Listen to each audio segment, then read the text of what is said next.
Whitley, County Judge. Here. Roy C. Brooks, Commissioner Precinct 1. Present. Marty Van Ravensway, Commissioner Precinct 2. Here.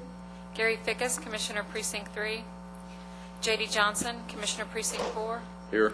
Constitutes a quorum.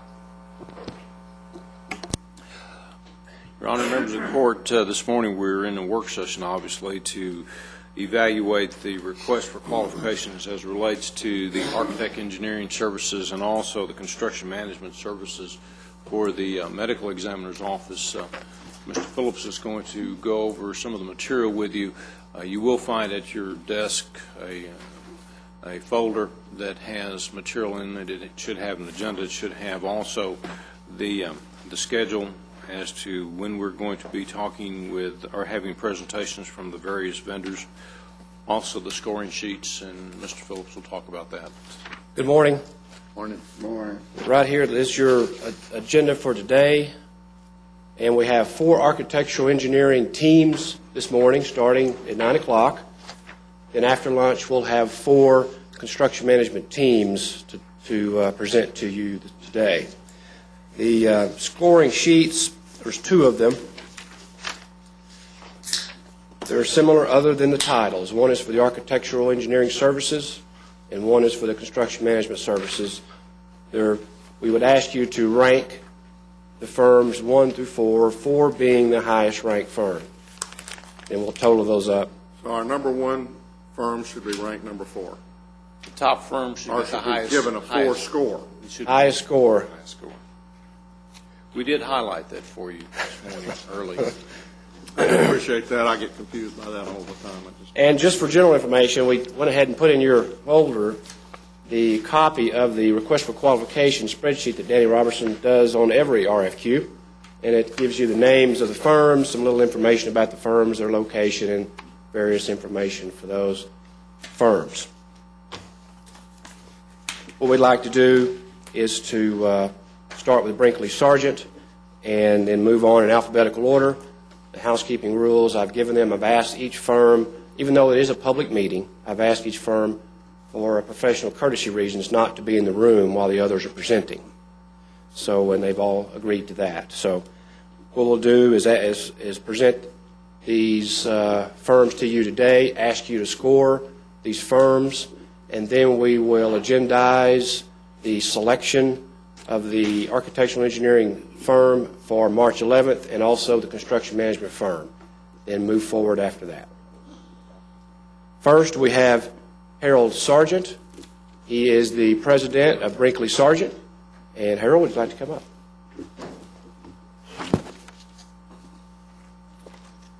Mr. Sargent, welcome. Well, thank you very much, Commissioners, County Judge. Appreciate the opportunity very much to be here. I have to apologize. I've got really bad allergies here and everything, but I'm going to try to get through this whole thing.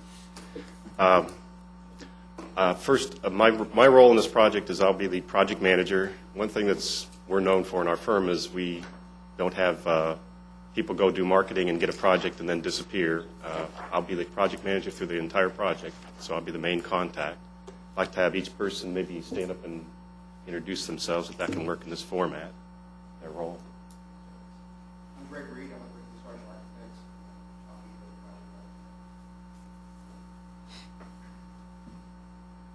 I'm David Shreve with Crime Lab Design, mechanical engineer. I'm Susan Malagrelli with Crime Lab Design, and I'm one of the project managers from the architectural things. And have laryngitis, sorry. Gary Beeman, Brinkley Sargent, involved in technical spec administration specifications. Yeah, we're verbally challenged here, I'll tell you, with the stuff we've got going on. But just a quick, obviously, we have only a few minutes to cover. Let's see if we get this right. It's supposed to be moving there. Oh, okay, there we go. Brinkley Sargent Architects is a 32-year-old firm with 25 years. In 1984, I came over to, and my background is purely in the public justice kind of work, so that's what I've worked in since actually 1980. And in those various public safety buildings we've done, there have been 28 different crime lab projects involved in them. And as I said, what we're known for is principal involvement. We're fortunate to do work across the country, various different places. always in the justice area.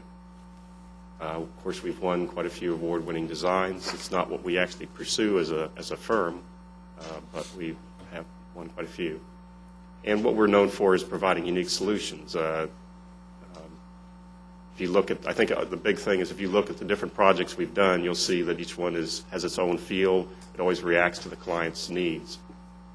And the complete range of services is what we do. The saying is our typical project is we do the program and we put the last trash can in. We do every single piece. We can work with any departments you have to do anything, and we budget for all those different things.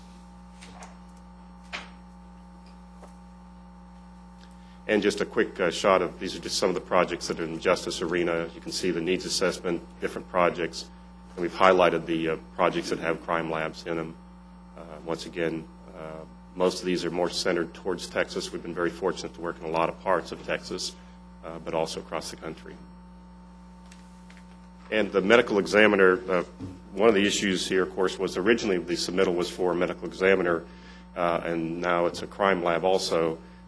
But we also wanted to show that we've done a lot of work with counties, but also the crime lab for Collin County. And what we really do an awful lot of is we assist all kinds of public entities on complete studies for all their work. We do citywide studies. We do a lot of county studies for all their facilities, their needs as time goes by.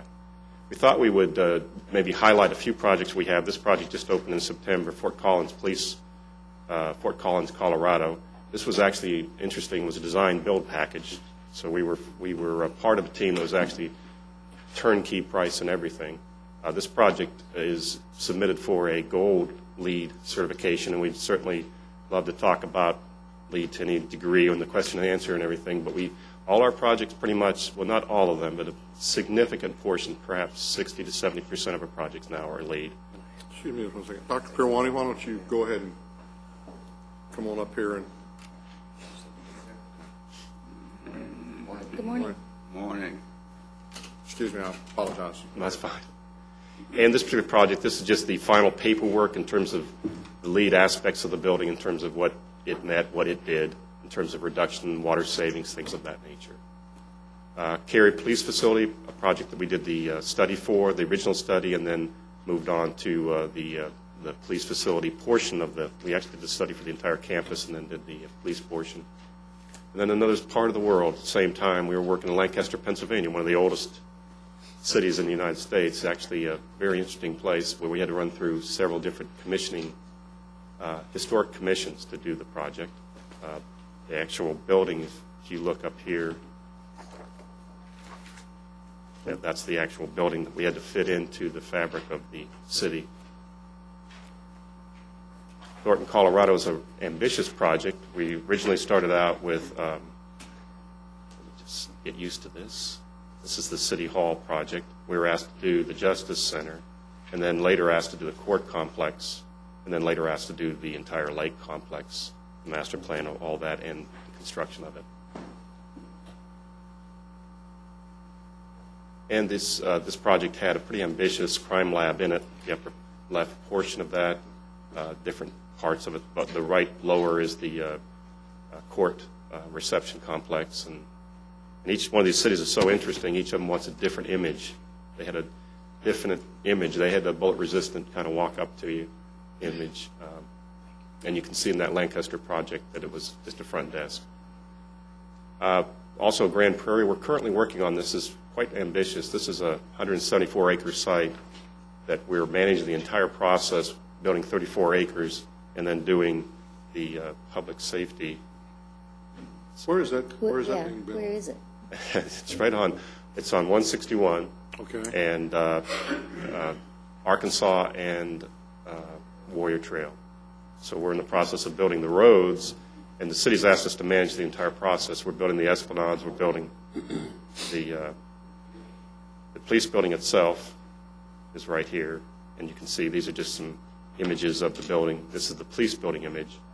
We're also doing what they're calling an adult activity, which is a senior center with a full recreation center, which is what you see on the right. That's just in early schematics. And then we're master planning the commercial district and then future parks. So it's a very exciting project. Really enjoyed that relationship. And I'd like the Crime Lab people to tell you a little bit about themselves.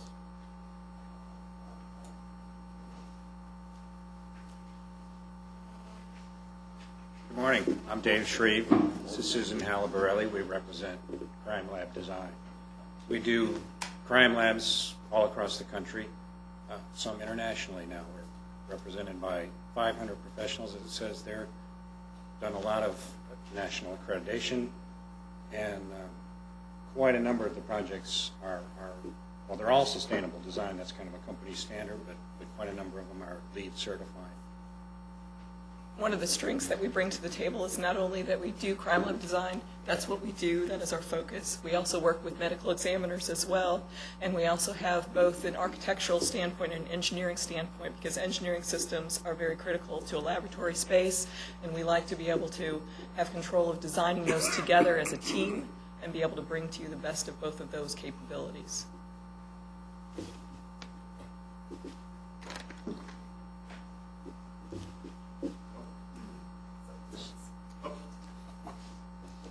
Different consultants. Don't skip over that piece. That's important to some of us sitting at this table. It's important to everybody. I'm sorry, I was out of the sequence that we expected. Our structural engineers, Structural Ingenuity, we've worked with them for 10 years easily. They actually were part of a former firm and then started their own firm, and we followed them into their own firm. Lopez Garcia, we've worked with them on a number of projects, but they're the actual civil project manager. We've worked with them at least 20 years. Actually started around 1982. Access by Design, once again, is a project that the accessibility people, we've used them on every project for a number of years. I apologize for not having that in proper sequence. So one thing I'd like to talk to you a little bit about is how we work on our designs for crime labs. Crime labs are very straightforward spaces. We want to make sure that they're serving their purpose, they're serving their communities that they're made for. That's the purpose of a crime lab. So we start by doing the programming, and we start working with modules. Modules help us design a crime lab in a very rectilinear fashion so that the crime lab is functioning properly, that you have enough space. We start to build those modules together. I can't exactly see on the screen, and put those modules together into a laboratory. We look at the full-time employees you have now, the full-time employees that you'll have in a future time that we determine with you, and we start to take those modules into account, start to develop laboratories, move into the spaces that we need to get into the laboratories, put those things together, and start to be able to build an entire concept plan of a project. From that concept modular plan, we can move right into an actual plan for our laboratory, and you'll see that those modules define the structural integrity of the building and also define how the movement and the setup of the laboratory goes. Flexibility of design. Because of that modularity, we have the ability to have these corridors through our areas where the scientists can work more efficiently. They're not bumping into one another. We have enough clearance for them to do their job properly and effectively. We also always are very cognizant of any health, life, safety issues. That's very important to us. That's going to be their first key thing in a crime laboratory. Sorry, I can't really see anything on the screen. All right. Flexibility design, one thing that we talk about when we talk about flexibility is that we'll work with you to determine what level of flexibility is going to work specifically with the way that you do your work, or the way that your scientists are doing their work. How much flexibility is important in a crime lab? You'll have to pay a little bit more for flexibility, but it's going to be important, and particularly in areas such as DNA, where the technology is changing so rapidly that you may not know tomorrow what types of infrastructure you might need. So we're going to be planning from both an infrastructure standpoint and an architectural standpoint to be able to prepare for that future. So when we say flexibility, we're looking at some areas maybe having mobile benches, feeding with service chases from above, and we also have to design for some areas having open area for floor standing equipment. It's also very key, because if you don't have the room for all the equipment that you have, then what have you designed? You've designed a great working space, but you don't have the facility to support that working space. You were talking about discipline coordination. Well, the discipline coordination, Susan does a lot of the laboratory planning. I represent the engineering side of thing, and we work together on these crime labs so we know how the infrastructure of the building needs to work, how it needs to support all the equipment and all the process, procedures that go on in the laboratory. And like she was talking about flexibility, to be able to allow for future transitions, shifting labs around, making DNA larger perhaps, and shuffling things, that's all built into the infrastructure of the building. These discipline coordination drawings, we always start out with these in the very early parts of the phases of the project in schematic design, where we're providing information on the laboratory, each laboratory space to all the components. We're informing the architects exactly finishes and things that we need for the laboratories. We're informing the engineers about the basic principles. Are there any specific things, such in DNA, where we need to hold the temperature plus or minus 2 degrees, major engineering principles, and we're also providing major information on any equipment notes that we might need for a particular laboratory. We get into the mechanical, electrical, and plumbing systems, then by having a good feel for which labs are going where and what the requirements, from a big picture point of view, which ones need to be under a negative pressure relative to the public space, which ones have requirements for specialty gases and that kind of thing, fume hoods and biological safety tenets, is all important to know up front, because it affects the building as a whole. Where are you going to put the exhaust for all of these pieces of equipment, and make sure that you don't have any short-circuiting to the fresh air intake for the building. And by building on this modular system, it allows us to put in service corridors where we're providing the infrastructure to the areas that we'd be able to build off that if we wanted to expand further into other spaces, that we would have a little bit of overcapacity that we'd be able to design more efficient or take some office space and move it into. This, in terms of the flexibility, this slide just represents the way we try to approach the lab space, where piped utilities are coming from the corridor and stubbed into each laboratory. Supply is on one side, exhaust is on the other, and feeding toward the center. Try to avoid any crossing of large utilities in the lab space. And also, when you come back and need to do service on some of the controls, it can be done outside the lab, so you're not disrupting the process. Equipment planning is another service that we provide, where the first thing that we do is we want to go in and we want to work with your users to identify all of their existing equipment that's going to move to the new facility. We then also work with them to identify their new equipment and what those needs are, and that information gets fed to the engineering team to make sure that all of that's coordinated. This is one of the actual matrices that we use, and it lists every single room, the equipment that's in those rooms, and all of the utilities. You can't read it, but horizontally it identifies whether it has power, what voltage it is, water, special gases, all the things that might be required from the mechanical, electrical, and plumbing system. Right. And that's what the strength is that we bring, is that we have this coordinated discipline between architectural and engineering, because it is so important to be able to make sure that they have all of that information. The last thing that we also do is not necessarily so unusual in the architectural community anymore, but we like to, all of our stuff is drawn in 3D, and what we like to use that for is to bring that into the users, because even though scientists are incredibly intelligent people, or they wouldn't be where they be, it is sometimes difficult to look at a plan and say, yeah, that's my space. How do I help you visualize that? How do I help you understand what space we're giving you? So we like to use our three-dimensional tools to be able to walk people through, and they can actually have a concept of what their space is going to be like, visually and also in an experiential sense. So all your space design is 3D? Yes.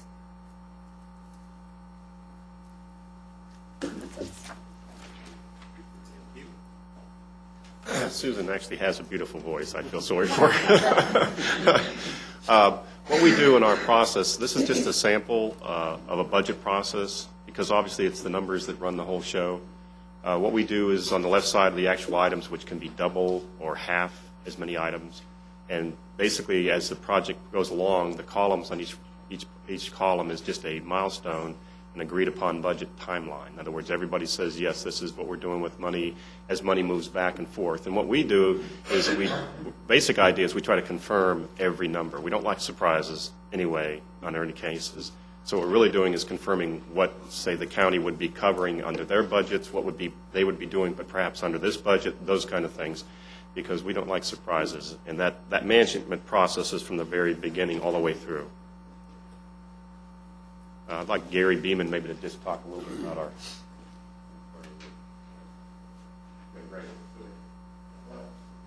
Have Greg Reed talk a little bit about some of the equipment and such. Just primarily what we want to talk about is just the security aspects, audiovisual and technology integrated into this whole system.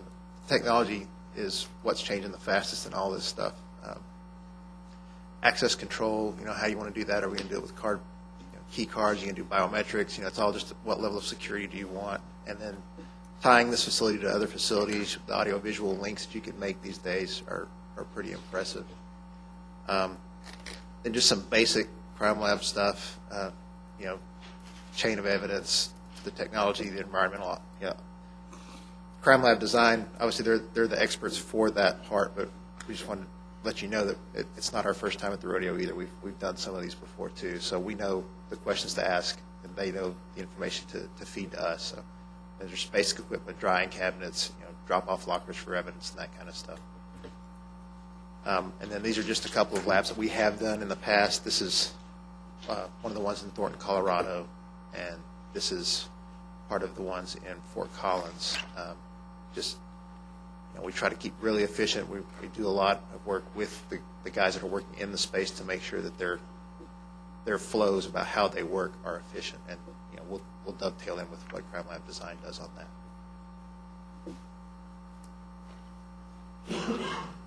Just as an overview on some projects, we give you some national projects. We've just recently been awarded the Department of Public Safety's crime lab for the northeastern part of the state of Texas, which is going to be in Tyler. And then this is just a project. I wanted to show you the different kinds of architecture. This is a project in downtown Temple, Texas, where we actually took 2 blocks over, and the council asked us to maintain the existing Texas character, but also have it feel modern and progressive. And it's an awful lot of square footage to put in a building that has that kind of feel. And then on another world down in Austin, Round Rock, Texas, is a 168,000 square foot warehouse that they asked us to make into something. This is their new police headquarters. The one quadrant there down in yellow is all the evidence and crime lab area, that facility. So we came in and built all the green courtyards you see. This is just in the process of getting completed. Different kinds of architecture, Pflugerville, Texas. Wonderful committee. The committee, I asked them, what do you want to see? And they said, Austin stone, wood beams, metal roof, and blue jeans when you walk inside. That's what they told us. It was a wonderful group. And then on the other side, Mesquite is building kind of a new downtown, and they've asked us to start the whole complex. We're in the process of finishing the first phase, which is the police facility with the crime lab. They want it to be quite progressive in its look. It's a lead project. The second phase is a city hall, which we've just started schematic design on, council chambers and everything. And I'd like Gary Beeman to talk a little bit about the LEED process. LEED is a point system, but sustainability is something that most people are interested in these days. It's just effectively using resources that you're giving, economically using things that are there, being friendly to the environment, and taking care of the personnel that are in the building and trying to give them a healthy lifestyle while they're doing it. We can get into more kind of short. See, he's watching the clock. Anyway, LEED also, there's energy codes and all these different things, sustainable options, and we can go into each one of these in great detail, whatever you want to do. As we said, this is what we do. As you talk about 3D, everything we do is in Revit, everything we do is in 3D. Our clients always are working in a 3D format, which is absolutely wonderful because they can actually see and feel everything going into buildings themselves. And of course, your project at hand in terms of the project that we'd love to work on. So just as a closing, why hire us? Once again, I always get a kick out of so many firms have some great principals that do beautiful marketing. But if you don't like our faces, don't hire us because we're going to be involved in this project all the way through. Once again, We're a national firm, and this is the work that we do. Crime Lab, obviously, this is the work that they do, working with state, county, municipal facilities. And once again, revolve any part of the component, any piece we can do. We do all these pieces, and of course can support any part that your people will be doing. Variety of construction methods, obviously construction manager, risk, those are a lot of things we can talk a great deal to. Design, build, just public bid, a lot of different deliveries. We've been involved in all of them. And the whole civic communication process, that's what we do. We know what's involved in that process, the directness of that process, the openness. And, of course, we're a local group just down the road, and this project experience. And the technology and security, it's what we do in every project, so it's just pulling all those pieces together. And, boy, if you don't know technology, it's not an add-on anymore. It's the basic of the building. And the last thing is just the projects presented were done by this team. We did the actual buildings, not another office, not another group. And basically, from programming to move-in, we do the entire process. So thank you very much, and we'd love to have some questions. I need to ask Dr. Pirwani a clarifying question or two.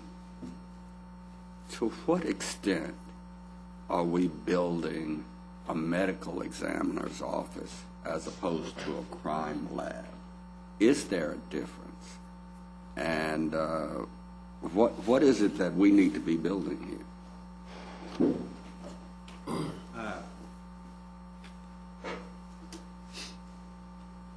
Commissioner, we are primarily focusing on a crime lab. We are going to have a module there in between the two buildings, our existing building and the new building that we are proposing, a module that will include a morgue for infectious diseases. So there is a component that includes that. In addition to that component, we are going to add two significant areas that support the medical examiner system, and that's the identification lab. That includes the anthropology, forensic dentistry, as well as fingerprint, which are part of the medical examiner system, but also they relate to the crime lab. So it's an integrated process. Obviously, anybody who is going to be appointed by this court has to have experience in the crime lab as well as knows what the medical examiner system is, because this is all one big project. I hope I've answered your question. You did. Now I want to ask about medical examiners' office experience, because all you focused on is crime lab experience. Well, we understand that basically the project is a crime lab, so we did that. Our medical, well, maybe one crime lab to talk a little bit about their medical examiner's experience. We've actually just finished the design on a large medical examiner building. It's a combination medical examiner and county veterinarian in San Diego. And it includes a BSL-3 laboratory for those infectious diseases. So we do have significant experience with that kind of work. Right, we also have significant experience with anthropology laboratories. I was unaware that there was an anthropology component. I was like, I really enjoy doing the anthropology labs because they're very fascinating to me. So I have one going right now for the state of Illinois, as a matter of fact. Any specific questions about that kind of application? Even though we're called Crime Lab Design, it includes all of our medical examiner experience in Maricopa County. It's just, we've done a number of medical examiners, OCME for New York City. For San Diego, we were very pleased that bids came in below budget, and now they just broke ground last week, so construction is moving on schedule. You're dealing with the Board of Supervisors there in San Diego County? Yes. Mm-hmm. Greg Cox and some of those folks? I haven't either. We have a project manager in the office, and then there's a project manager there with San Diego County that we're working with. So beyond that, we're kind of insulated from. Right. Our interface is mostly with the county's project manager. Right. It seems like you have a lot going on right now, and it seems like a close neighbor being Grand Prairie, that you have a significant project over there. Are you going to be stretching your resources? Are we going to be able to see you throughout the process, or what? Well, yeah, we're the ones designated to Okay. work on the project. We do have a significant staff, I mean, 500 people strong across the country. We do work in multiple offices. But that's what we do all the time, so that's what we're Okay. used to. And What we're going to be in offices are y'all Texas a out of? lot. What offices are y'all out of? I'm in San Diego. I'm in St. Louis. We also have offices in Detroit, LA, Bakersfield, Philadelphia, North Carolina, and Atlanta. Other questions? I guess one of the questions that I have would be back to, through this process, you know, we're also looking at our construction. Have you had an opportunity to see who we're interviewing from a construction standpoint? No, I've not. Constructors from Dallas? Giving us Bottom four. Is that not an appropriate question? I saw you. No, it is. We on Monday, the 11th, we brought in all 8 firms and had a pre-presentation meeting and discussed the project, make sure everybody understood exactly what the project was. And all firms were there. So Okay. all construction management firms and all architectural firms. So I guess my question then is, have you worked with, understanding that through this process, there's going to be this back and forth, and we're going to be going through the whole planning part of it in an effort to try to really keep our costs down. Have you worked with any of these construction managers? 3 out of 4. I wanted to point out that Gary Beeman handles the construction manager risk process with us. Okay. Typical project, we're actually one of the on the board of selectors for Okay. the process, so I want Gary to talk a little bit about that. Gary, come on. Which ones have you worked with? All but constructors. Okay. What? All but constructors. All We've but. worked with McCarthy and Thomas S. Byrne on several projects, and Turner on a public safety, and McCarthy on a medical-type facility, and Thomas S. Byrne on several, on justice-type facilities and other facilities. Okay. Now, is there, in something like this, are we looking, you know, you talked about the 2 degrees differential on the temperature. I'm assuming we're talking about a fairly good-sized backup generator or something along that type of line. It's a very complicated mechanical, electrical, plumbing system. That's why having somebody that's dedicated to that area is very important. Is there any opportunity to share that with JPS, since we're sitting right next door, or almost on their facility, and doing a kind of a joint type of a deal? There's some potentials for redundancy backup that we'd want to grab in that process, and Dave can talk about that more than me. But when you have multiple things going on, then you can have something. We're going to have to dedicate, if it's going to be emergency, then we have to have it there. But if that generator dies, you could have another one that's tied into it so that you wouldn't necessarily have to have redundancy on your backup system, which you really want to in a very critical type application. You may not be quite to the level where you're super critical, but when you have the opportunity, then you instantly want to grab something of that nature. Yes, it'd be a wise expenditure of funds to do some of those things. Did you have anything you wanted to add? And Well, I was just going to say that one of the things we do very early on is go through all of the equipment that's going to be in the building and figure out which ones are critical that need to be on emergency power. And typically, that's going to include all of the refrigerators and freezers, and it might include the ventilation system, and it might not, and it just depends on what sort of application and what sort of shifts you're running. You know, does it run 24 hours a day, or is it just a 9 to 5 kind of a thing? Okay.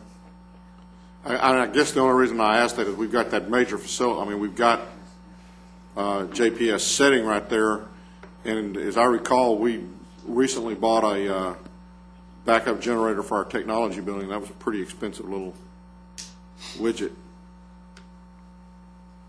Yes, it was. So if there's any way we can, We actually, Judge, we would look probably real hard at the chilled water and hot water central plant for the JPS to supply these buildings. The distances regarding the providing 480-volt power across the street to this Make it building may be a difficult. little difficult. Okay. However, the chilled water and hot water is definitely an opportunity. okay. Right, it's you really can't share a generator. You don't get the redundancy. If there's a power failure, you need the generator, and it's designed to serve, you know, service to a certain building. And if there was a way to do it where it could serve this one or that one, and they would never have to do both at the same time, then that redundancy becomes a possibility. But That's unlikely. it's unlikely. Okay. Any other questions at this time? Any closing comments that y'all would like to make? I know we're on a schedule, but I also know we started a little late, and so if there's any closing comments you'd like to make, feel free to do I that. think just the overall, obviously, the building type is what we do every day. We won't be learning when we're working with Crime Lab Design, obviously their expertise is phenomenal, but we speak the same language. We won't have to learn on your project. We're going through that process. We do these things all the time, but we certainly appreciate their expertise. The other thing is just the fact that we're actually the people that work on the project. All you got to do is contact any client we have, anybody on the list, and you'll get that confirmed. And I guess the one final, you may have mentioned this earlier, how long have y'all had the working relationship with Crime Lab? No, we've not worked with Crime Lab previously. This will be the first time. From our perspective, this is what we do all the time. We are never prime at projects, so we're always working with different groups. We know how to do that. We're good at doing that because that is what we're challenged with every day. Okay. Right. Any other questions? Thank you all very much. Thank you very much for the opportunity. Thank you. We'll take about a 5 to 7 minute break. I have a glass of water.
That'll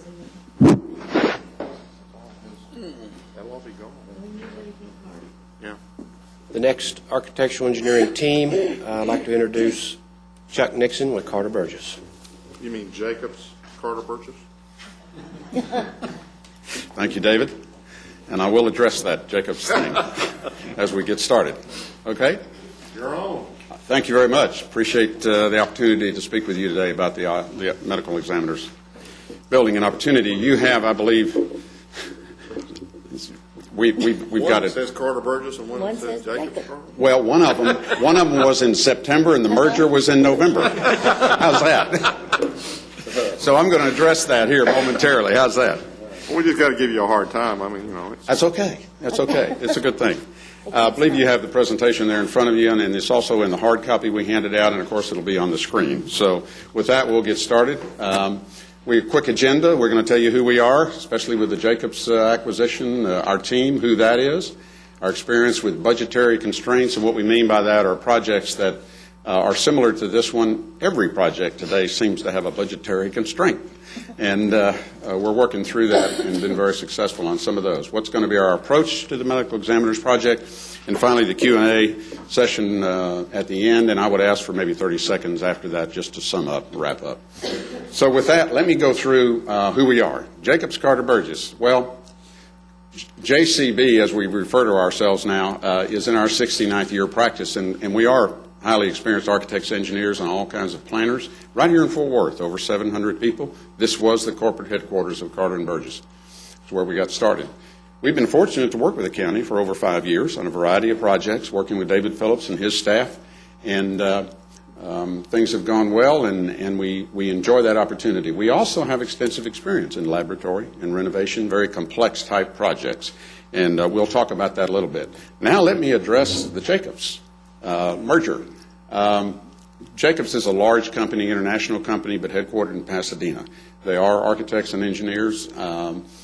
As a stockholder, the group of us took a long look at the potential of this for 6 months, and we found that their mission and their goals and their values were very similar to ours and to John Burgess and Gene Carter. And so we took a hard look at it and thought we could add value to them and they could add value to our firm. So we did the merger in November. We're now a much larger company, and with that comes additional expertise from their side, and we add expertise to them for projects they didn't have, a lot of additional resources and staff and people. And finally, as a consistent local team, we can bring those resources in when we need them from all over the country. So we're now a public company where we were private before, and there's great opportunity for staff within the company because they are international. So it's going very well, the transition. I also want to talk to you about McLaren, Wilson, and Laurie, NWL. You'll meet David here in just a moment. They are a world-class planning firm that specializes in public safety and forensic architecture. And we were fortunate to have teamed with them over the past 10 months to actually do the program for this facility. And one of their partners, Bill Lowry, was key and worked with Dr. Perwani and his staff in creating the program. So obviously we've got them as our partners on this project should we be fortunate enough to be selected because they are designers in addition to programmers. They've done over 90 crime labs and forensic facilities around the country, and you can see there just in Texas alone the number of facilities that they've done. So you'll hear more about that from David. Just very quickly here, this is our total team chart. You'll hear from Gary momentarily. I wanted to point out that on your chart, under architecture on the left, Bill Lowry's name is above David Wilson's. Bill is their programmer and lab planning specialist, and he's the one that's worked very closely with Dr. Perwani over the last 10 months. He had an unavoidable conflict. Could not be here today, but David, his partner, is here, and they work hand in glove. So you'll hear from David shortly, but I wanted to point out Bill was disappointed he couldn't be here today to address the group. We've structured our team through architecture, engineering. We have specialty consultants. And in the case of our specialty consultants, they're very, very talented in what they do. We work a lot with them on other projects. Some have worked with the county, are currently working with the county with us, and those are all women-owned and minority consultants, and I'll address that a little bit further as we go through. Again, I'm the principal in charge of the project and responsible to the county overall. Most of you have seen me before, so I won't spend a lot of time on this, but I have manage the various projects for the county, and also the other thing that I do is a lot of higher education and institutional work that specializes in highly technical projects. So we felt like this project was sort of tailor-made, and hope that we can complete the project with you after having done the program. And it's been a great ride so far with David and his staff and all of the challenges that are here at the county. Gary, why don't you step up and tell them about what you'll do? All right, I'm Gary Ryan, and happy to be here today. I'll be the project manager for this project if we're selected. In the past year, I've worked with David Phillips and his staff on a number of different projects for the county, and the most recent being the programming effort for the medical examiner's office. I also have extensive experience in laboratory build-outs, including the labs at the UNT Health Science Center. And most recently, I've been involved in the design and programming of a gene therapy research lab for the Texas A&M Medical School system that's being put in at Scott and White in Temple. David? Thanks, Gary. Hi, I'm Dave Wilson with McLaren Wilson Lowry Architects, and again, I'm here to back up Bill Lowry, who is going to be continuing his role with Dr. Pirwani and his staff, and Dave Phillips, which everybody is very familiar with. Each of the principals, the three of us in McLaren Wilson Lowry, do provide regular backup so that there is no lag in job continuity. Bill and I have worked on a number of projects, some of them which are listed on the screen. I was a project principal for the Fort Worth Crime Lab and Public Safety Facility, where Bill was focusing on the design lab and working with staff, and we'll continue to do that on this project as well. A number of projects from the Ventura Crime Lab facilities to the Fort Worth master planning effort, and this the current Garland DPS facility under construction now. Bill, thanks, Chuck. Maybe not. Okay.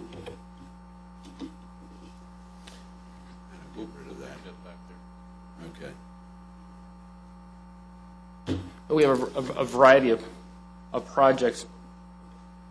There we go. Got it. Of projects, and we approach all the projects pretty much the same. We have very heavy input from the outside of the project, even before it becomes in the programming stage, from the feasibility studies. And we're used to looking at a lot of the different constraints, as Bill, I think, has demonstrated through the work to date. And each of the lab systems, we're identifying the Austin, the Dallas Swiss lab. Many of these are looked at for an initial cost, and then how they grow and meet owner's budget. So we're very sensitive to that. Thank you, David. I wanted to just spend a moment on these sub-consultants that I mentioned earlier. You'll see that we, in addition to MWL, we have Adaltech Engineering for civil engineering on the project. That's a woman-owned firm. Apex for cost estimating, even though the CM at risk process is going to be used on this project, which we applaud to have them on board early. We'd like to have our own cost estimators to verify numbers and reconcile numbers, and we do that throughout all of our projects. So that's a minority-owned firm, and they've actually worked for the county on previous projects. Signage and wayfinding, Janke Design, owned by Kamala Janke, a woman. She's actually worked for the county, and Commissioner Brooks may remember when Dion had the signage redone. She was the one who did that signage, and she's currently working on the Plaza building now. For communications, IT, telecom, Lissette Ferguson, a woman-owned firm, electrical engineer, would help and assist. And finally, under our ADA consulting TDLR regulations, we have K plus K, which is a wife and a husband firm located in Arlington, again, a woman-owned firm. So we've worked with all of these folks on a number of projects, and we certainly want to bring them to this project. Again, we're going to talk just briefly about our experience with similar projects. And again, we said with budgetary constraints, almost all projects today have that. These in particular were challenging, and we wanted to just talk about that a little bit. David? The Austin Forensic Lab and Police Facility is up on the screen, where it was actually planned initially to accommodate the growing police department needs, but always with an idea that it was going to be a more regional lab. As such, we planned in some space for growth. They actually had growth on both the forensic side and the police side, in which both of those were tested and fitting out most of the space. We developed some alternates, one of which was the vehicle inspection facility, which is actually isolated within the motor court so they could easily, something that was selected as an inclusion if the bidding permitted, and it did. Unfortunately, we don't have the great bidding environment that we did back then. That project came in for, I believe, under $180 a square foot, which is something we won't be able to do now. This is a new facility, Indiana State Police Forensic Laboratory, multi-story, developed on 2 wings with a central connecting core complex. It allows for a lot of flexibility, and that's a lot of what we do from the outset through programming and developing the bay width, the site planning to allow for that really effective use of the site and the building space, and allowing growth to occur either in initial shell space and long-term growth, so you don't have to buy everything at the outset of the project, but it still allows you to grow as the demand forces. This is a remodel, renovated area. So a lot of existing constraints. It was part of an overall master plan we did for the city of Seattle in conjunction with the State Patrol that did occupy space within the police department before that. It had a lot of seismic FEMA force for the project to start. The lab actually was part of a complex that hit a LEED Gold. The lab portion here responded to the locations with the property evidence and other units within the building. Very successful project. And I should mention, in your hard copy we left you this morning in the appendix, there's 17 more projects that MWL has completed, should you wish to look at those too, because given our time limitations, we chose those 3. A couple of more very quickly that we've worked on. This was a unique project at University of Texas, the main campus. They built a laboratory building, finished it out, and was not occupied. They attracted a world-class researcher for a research program, and he brought with him about 20 staff members and said, I need the lab reconfigured. So they hired us to reconfigure the lab and add other things to it. So it includes tissue culture and other things similar to some things that Dr. Parawani would do. We were budget constrained on that. We managed to get it done very quickly for them, and it's serving them well. And another project was the UNT Health Science Center. That's right here. Most of you might be familiar with the 6-story building there. Their budget only allowed for the construction of the building and 2 floors to be finished out, even though we designed 2 more floors as alternates. It's a full laboratory building. We are now, because they did not have the dollars to do that second pair of floors, there were 4 floors empty when the building opened. And we are now finishing out those floors over the last 2 years, have continued to finish those floors as money became available. So we're very familiar with that technique. And finally, the medical examiner's office. As you know, we've stood in front of you for several presentations. We began with a long-range program out to 2020 to see what the needs might be for Dr. Parawani and his staff. Met with you, took your directions, came back.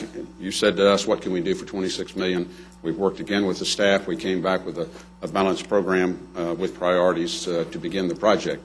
So we're very familiar with the program, what his needs are, and we could start on day one and start the design immediately should we be selected. So we just wanted to highlight that again. Gary? Okay. We're going to move into the project management process now. Project management is the key to your project success, and as the project manager, I'll guide the project through the design and the technical production processes, and working closely with Dr. Parawani and his staff and also with David and his staff to assure that the county's needs are met. And a key focus during that time will be staying on schedule and working within the budgetary constraints that we're dealing with.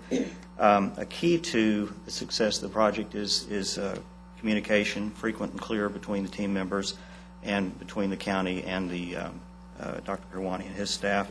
I'll be the facilitator of all communications that are flowing between the team members and the county, and we'll make sure that we don't misstep along the way because of that. Carter and Burgess, Jacobs Carter Burgess provides us as project managers with the tools and the resources and the training necessary to manage your project effectively, and quality control assurance is a big part of that as well. We'll move to that with the next slide. Okay. We have at Carter and Burgess, we have a very good, it's a 4-step, 4-stage process for quality control and assurance. And we start at the very earliest stages of the project with a peer review where we look at the conceptual design and have people that are not involved in the project evaluate where it's headed to make sure that we're not misstepping from the early stage. We prefer to steer a project correctly rather than finding that we've made an error and having to go back and correct problems later on in the process. It's been very effective for us. Another part of our process is built around a system called ReadyCheck, which was developed by the U.S. Navy probably 20 or 30 years ago. It's been very effective in giving coordinated checklists that we use to make sure that we're not leaving anything out and that we're not miscoordinated between the disciplines. And that's been very effective over the years in reducing cost overruns during the construction process. Next, we're going to talk about the design process. We've already completed your programming effort for this facility, and we'll continue the process by conducting work sessions with Dr. Pirwani and his staff. First thing that we'll do is confirm the program details. We'll develop conceptual design alternates because we don't have it designed at this point. We've done some conceptual work, but it really hasn't been designed in detail at this point. And so we need to make sure that we're prioritizing Dr. Pirwani's needs and making sure that the design will meet his needs in detail. We'll also be doing that in conjunction with cost estimating to make sure that we are staying within the budget that we've set. After the conceptual design work is done, we'll continue through the schematic design phase, design development, and throughout all those phases, we will periodically review our progress with the medical examiner and with Tarrant County Facilities. The project schedule will also be coordinated with the CM at risk, and our team will be developing cost estimates and looking at the cost estimates that the CM at risk is developing to make sure that we're staying on track with budget. Prior to submission of our documents at the end of each phase, we will be conducting our quality control reviews to make sure that the project's technically sound, well coordinated, and responds to the medical examiner's needs. Okay, critical issues for success of the project include understanding the program. There are forensic facility unique requirements, which David's going to speak to momentarily, paying attention to the budget, and paying attention to the schedule. To get started with this phase of the presentation, we wanted to reorient you to the project site. In the center, we have the medical examiner's office. Oops. Okay.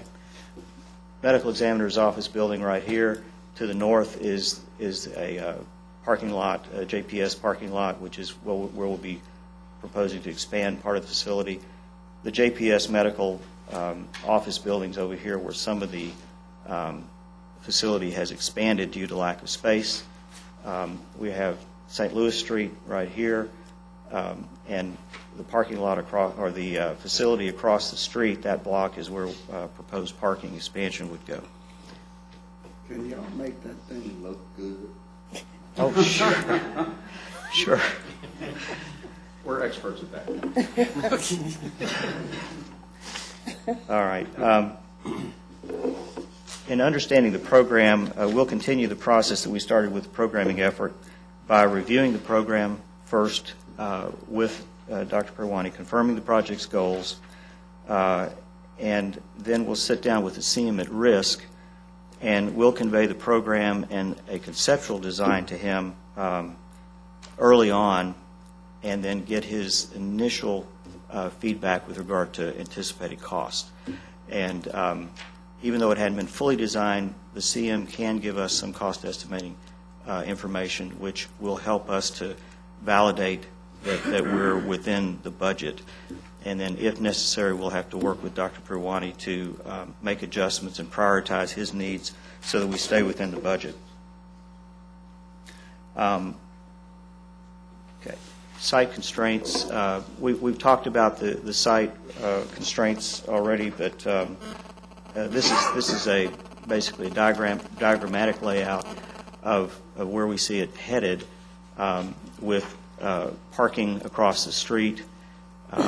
We've got the medical examiners, medical office buildings adjacent that we're going to be moving some of those existing facilities like the DNA lab and evidence storage into the new lab building here.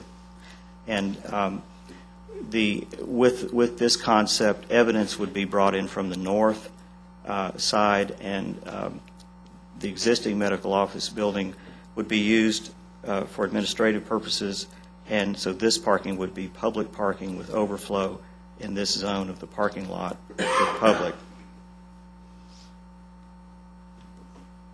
I was going to say, we wanted to add that none of this is in concrete at this point, so there's various options. In our last programming session with Dr. Parawani, we talked about other building locations and how they might have attached to the existing building with some concerns about the public access and that sort of thing. So take this very diagrammatically. It's not a final solution. Right, it's not set in stone at all. Okay, David's going to talk about forensics. Okay, great. Thanks, Gary. As you see, these are very technical buildings, and the other constraints of moving from existing, some of which is not going to be a part of the first phase, and how we allow you for the most effective use for staff and the long-term growth is critical. The unique MEP systems requirements, cross-contamination issues, the needs for special equipment, whether it be for power continuity and the need to ventilate for exhausting certain equipment items. Even attachment to an existing building, make sure that we're not going to be affected by the pressurization of an adjacent building.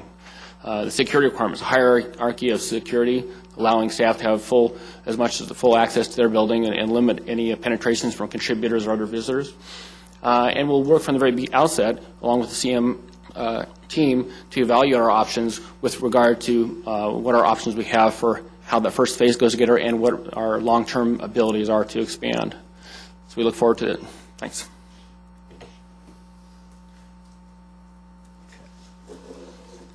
Since the CM at risk will be part of the integrated design team, we'll be looking to him for his cost estimating input, as well as and comparing that with our cost estimators' input to be sure that we're staying on track with regard to budget.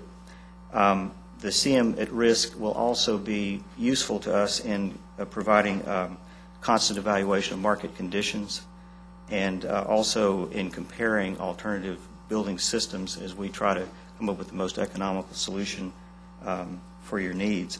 In addition, as the design progresses, we'll identify bid alternates to give the county flexibility in getting the most that they can with the dollars available. Some of the bid alternates that we've been looking at include potentially shelling in the third floor of the new lab building, and if depending on how the funding works with market conditions, potentially building a special autopsy suite for Dr. Parawani. We've taken a preliminary look at the schedule, and based on what we see right now, we think that this project can be done within a couple of years. And we believe that's an aggressive schedule, but we feel like we can accomplish that based on our prior experience on the project. We don't really feel like we don't need any time really to ramp up, and we're ready to get going right away. Questions? With that, we're prepared to answer any questions you might have. I guess one question I have that I didn't hear mention of, but would like to hear your thoughts with regards to the Green Bill LEED certification.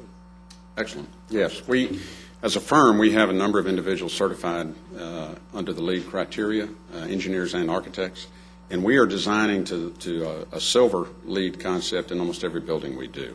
Even state regulations through the mechanical energy requirements pretty well put you there, and we're finding that costs less and less. Initially, there was quite a cost involved in that. Now, if you want to get the building certified, then there are additional costs in terms of full commissioning and all of the paperwork and all of the submittals. But we can design the building to meet that criteria, even though you may choose not to have it certified in the end.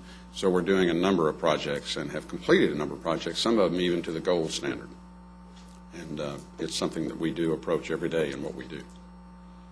Is there a ballpark figure that you can put with LEED certification, or is it completely dependent upon the type of building? The cost itself? Well, we've seen anywhere from 4 to 6% additional cost in there. But again, this is a very complicated building type with special equipment in the air conditioning, HVAC, that sort of thing. But we think we could work with that cost premium and still give you a building that certainly would meet silver, if not the gold. David, do you have any comment on that? You've worked on a number of those. You bet. McLaren Wilson Lowry has more LEED certified buildings on the LEED website for public safety facilities, which include labs, and we are currently designing to LEED certification at this point.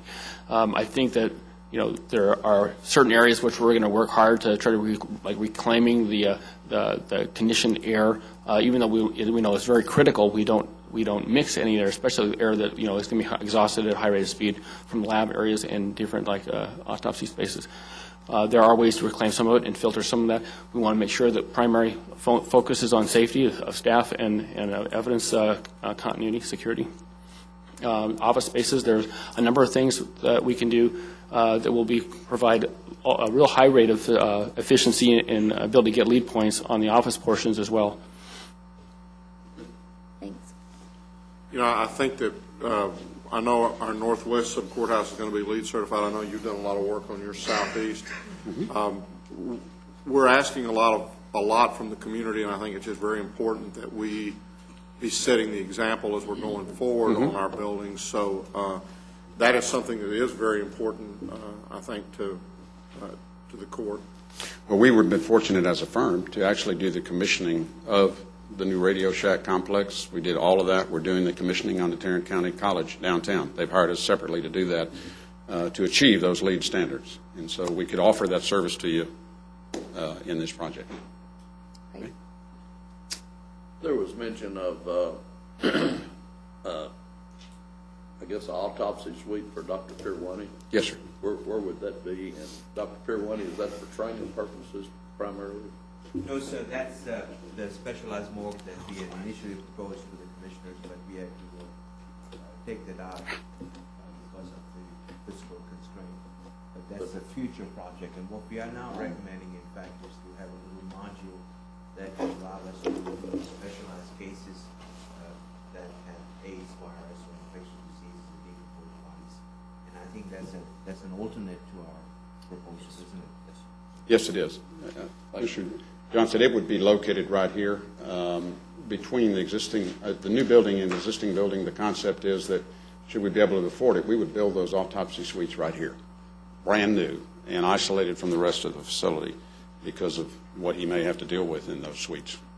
And they're about $650,000, $700,000 is what we estimated, and we're hopeful we could get that into the budget as we go forward. Is that a one-story facility? Yes, sir, it is. There's opportunities for further expansion in here, but we've really just limited ourselves to this two-story building. Again, I think we would highly recommend we consider a third story to that building if we can do it and shell it in for future expansion. Building may not end up right there. It might turn 90 degrees, but whatever that final configuration is, what's critical to the staff is how they circulate from the new to the old building, how they can do that from a staff standpoint, and how do you get the public in and out of there too. Those are issues that we need to resolve carefully. Thank you. Other questions, comments? Chuck, you want to close? Sure. Go back to that slide. Take me a second to get there. Okay. Well, again, we have a strong working relationship with Tarrant County and have for the last 5 years. We did complete the recent program, which we've talked about, so we have intimate knowledge of what these needs are for the facility. We do have other experience with MWL, and with their world-class experience, we think we've formed a team that can really bring to you the highest and best technical aspects of a ME facility. We've worked together before. This is not a new team. We have chemistry established. We like each other. We get along. So all of that counts when you're doing a project of any kind, but especially one of this technical nature. We are skilled in working with projects with budget constraints. We are just doing that every day. We haven't found a project with a budget big enough yet for the owner's needs, unfortunately. But that's the way the world turns, and we're constantly in contact with general contractors figuring out where we are today. And those things are changing monthly. They're up, and they're down, and they're up. We are committed to partnering with MWBEP firms. And actually, when we turned in our qualifications in September, we weren't sure whether this project would start soon. And so we're now even looking at adding a minority-owned structural engineering firm to our team, because we look at workloads and where they are, and should this project start very soon, we are working with a minority structural engineer on 3 other projects. They're doing a great job, and we're ready to bring them on board, which would then allow us to achieve even a higher participation in that area. But we're ready to begin work immediately, and we're excited for the opportunity and hope to keep working with you. Let me ask 2 other questions that I did not ask. You've seen the list of folks that were interviewing this afternoon for construction manager. Yes, sir. Have you worked with all of them before? I don't have that list in front of me, but certainly Thomas S. Burns we've worked with. Turner we've worked with, yes, sir. McCarthy? Yes, sir. Our Dallas office has worked with them. And then constructors? Yes, we know them too. We know all of them, all good firms. And then how long have you worked with the railroad? MWL? Yeah, MWL. We're going into our 2nd year now, because we were hired to do a new facilities master plan for the city of Fort Worth. And we asked them to come on board and do the detailed programming for the Fire and Police Training Center down on the river that's going to have to go away. Yeah. And then also, they did the programming for the Fort Worth City Police Crime Lab. We were not a part of that, but we're in our 2nd year in working with them. Okay. Thank you. Another question? Thank you all very much. Thank you. We're going to take about a 5-minute break.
I'd like to introduce John Richardson with HKS. Mr. Richardson, thank you. Thanks. Welcome. Judge, Commissioners, privileged to see you all again. And it's a great pleasure for HKS to be here this morning and be one of your finalists for the design of the new Medical Examiner's Office facility. I'd like to introduce Lori Adair, who will introduce the balance of our team. Lori is a key manager in our Fort Worth office for HKS, and she will be project manager for this job. Lori? Well, good morning. Thank you so much for letting us share our credentials, our team, our vision, and our process for the Tarrant County Medical Examiners project. HKS has assembled a great team for you, and as you already, John already introduced himself, but I'd like to introduce Brent Sparks, who's the Fort Worth director of our Fort Worth office and also lead designer for the project. Dwight Germer, who is our senior construction administrator in the Fort Worth office, and we have Kevin Bailey, our Director of Government Projects. And again, my name is Lori Adair, and if we're successful, I will be your project manager. I have 26 years experience in architecture, the last 15 exclusively with project management, and I do have a lot of experience working with public entities such as yours. I was a civil servant and worked for the U.S. Army to build the Womack Army Medical Center. And more recently, I was senior project manager out at DFW Airport and for the International Terminal D project. So I'm very familiar with working with public entities. So let's get started. Okay. Let's hit escape on that keyboard where you'll see if she just Oh, Let's see what happens. There you go. you said one arrow. Okay. Kevin, I did know something. HKS is our mission statement. We are in the business of architecture. We listen, we innovate, and we deliver. We listen to our clients' needs, your goals, your expectations, and your schedule. We develop innovative solutions for your unique project, and we deliver. HKS, we're a large company. We have 22 offices around the United States and several international offices. But we do have a local Fort Worth office here. We're located at Texas and Macon Street, just off Henderson. And we have a full-service architectural staff with interior designers, senior construction administrators, and architects. I'm going to walk you through quickly a couple examples of some corporate architecture here. As you all know, we have the beautiful Radio Shack campus downtown here in Fort Worth. It was a HKS project. Also, the Westlake Fidelity campus. HKS has 70% of our clients are repeat business, and Westlake Fidelity is a really good example of that. We were asked to go ahead and continue our work with them with another expansion project for that campus. We also have the Sabre headquarters in Southlake and the USA headquarters in San Antonio. Healthcare, HKS is the world's #1 healthcare architect. And a couple of examples I'd like to point your attention to on this slide. In the bottom left is the Harris Methodist Fort Worth Hospital. That's the cardiac expansion that we completed 2 years ago. Our client, Texas Health Resources, is one of those examples of repeat clients. We are, in essence, the campus architect for Harris Methodist Fort Worth, and I personally manage the projects on site there. Also in the top right-hand corner, you'll see the JPS Hospital, which is in the neighborhood right where the medical examiner's site is. We're the architect for that project, and Dwight Germer is actually doing the construction administration on that project. So we're in your neighborhood. Some examples of government work. John is going to talk a little bit more about the Pinellas County Medical Examiner project, which is specific to the expertise that we need for your project. But also there's some photographs of the Census Bureau in Maryland, the Dallas County Jail, and Florida. I'd like to talk a little bit about our team, our process, and our vision. Whoops, you're fixing to start over. All right. All right. But it says they're sorry. We are out. They are working on it as you stand there. Okay. Yeah, he's back there. Hmm? Yeah, you can keep going. I can tell a story without the shots. Our consultant team that we've assembled for this project, obviously HKS will be your architect. We have interior designers on staff. Our civil engineer will be Lopez Garcia, who will satisfy our HUB requirement, as will Jaster Quintanilla for structural engineering. We have Datacom out of Austin Commercial for our IT consultant, and then our primary MEP consultant will be CCRD Partners, who we've worked on lab buildings with quite extensively, and who actually I personally work with on the Harris Methodist Fort Worth campus. In regards to our process, where I understand where you're at right now, you have a completed program, and we're getting ready to start conceptual design. I understand the county would like to administer 2 contracts, kind of a test drive to validate the program that you already have in place, and then to do some site planning studies, and then once that piece is finished, is what we call preliminary design. We'll move forward into schematic design, and we'll finish our processes. HKS is very committed to quality of our documents. At each of the end of our design processes, we will determine HKS will submit a cost, opinion of probable cost. We're looking forward to working with your construction manager that you also select. We will validate your program in regards to square footage, and we will put those documents together for your review prior to moving on to our next design phase. I mentioned HKS is really committed to quality. One of the programs that we have in-house to train our architects and interior designers and our staff is called Double Check. It's actually a pretty fun program. Every quarter, every employee in HKS is required to complete some in-house training online. And usually it's 4 or 5 courses, and at the end of each quarter we take stock to make sure that everybody's getting the right training that they need. And I'm happy to say Fort Worth office was number 2 in the HKS offices, that 97% of our staff has participated in the Double Check program, and we're very committed to the quality of our documents and developing our staff. So with that, I'd like to turn it over to John Richardson. He's going to talk a little bit more specific about some of our projects. Thank you. You're going to really have to use your imagination until this comes back on, so I'm going to try to paint some mental pictures for you. As Lori said, the thing that we like to do is listen. She drew our relationship with our worldwide healthcare design practice, because the key component of this facility that you're doing is primarily a pathology lab. And because the city holds forth court on the crime lab portion of all of this, pathology labs are key. HKS has been very fortunate to have, within the last 5 years, done 3 of these facilities for medical examiners throughout the southern part of the U.S. One is in Hillsborough County, Florida. It will open middle part of April. The other is Pinellas County, Florida, which I'm going to go through. If we get some slides, we've actually got some visuals to what we're going to talk about. And let's see. Oh, lovely. We're actually at the right spot. This is incredible. So God's smiling on us right now. Well, and so is Jim Duff. Well, Jim Duff, thank you very much wherever you are sitting right now. So we appreciate that very, very much.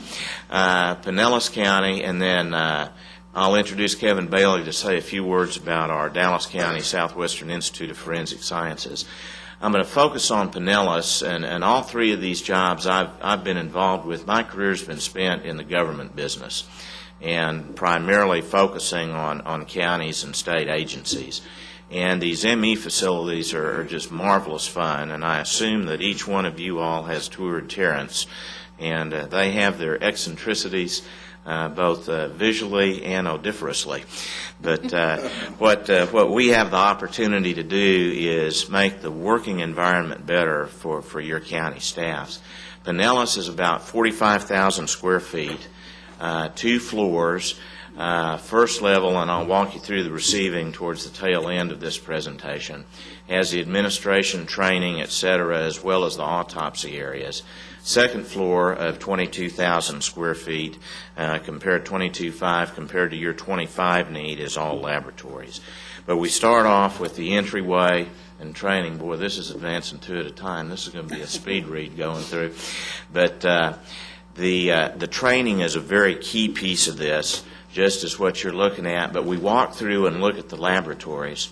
Well, good. Maybe I won't even need to flip these. We'll see if it keeps progressing on its own.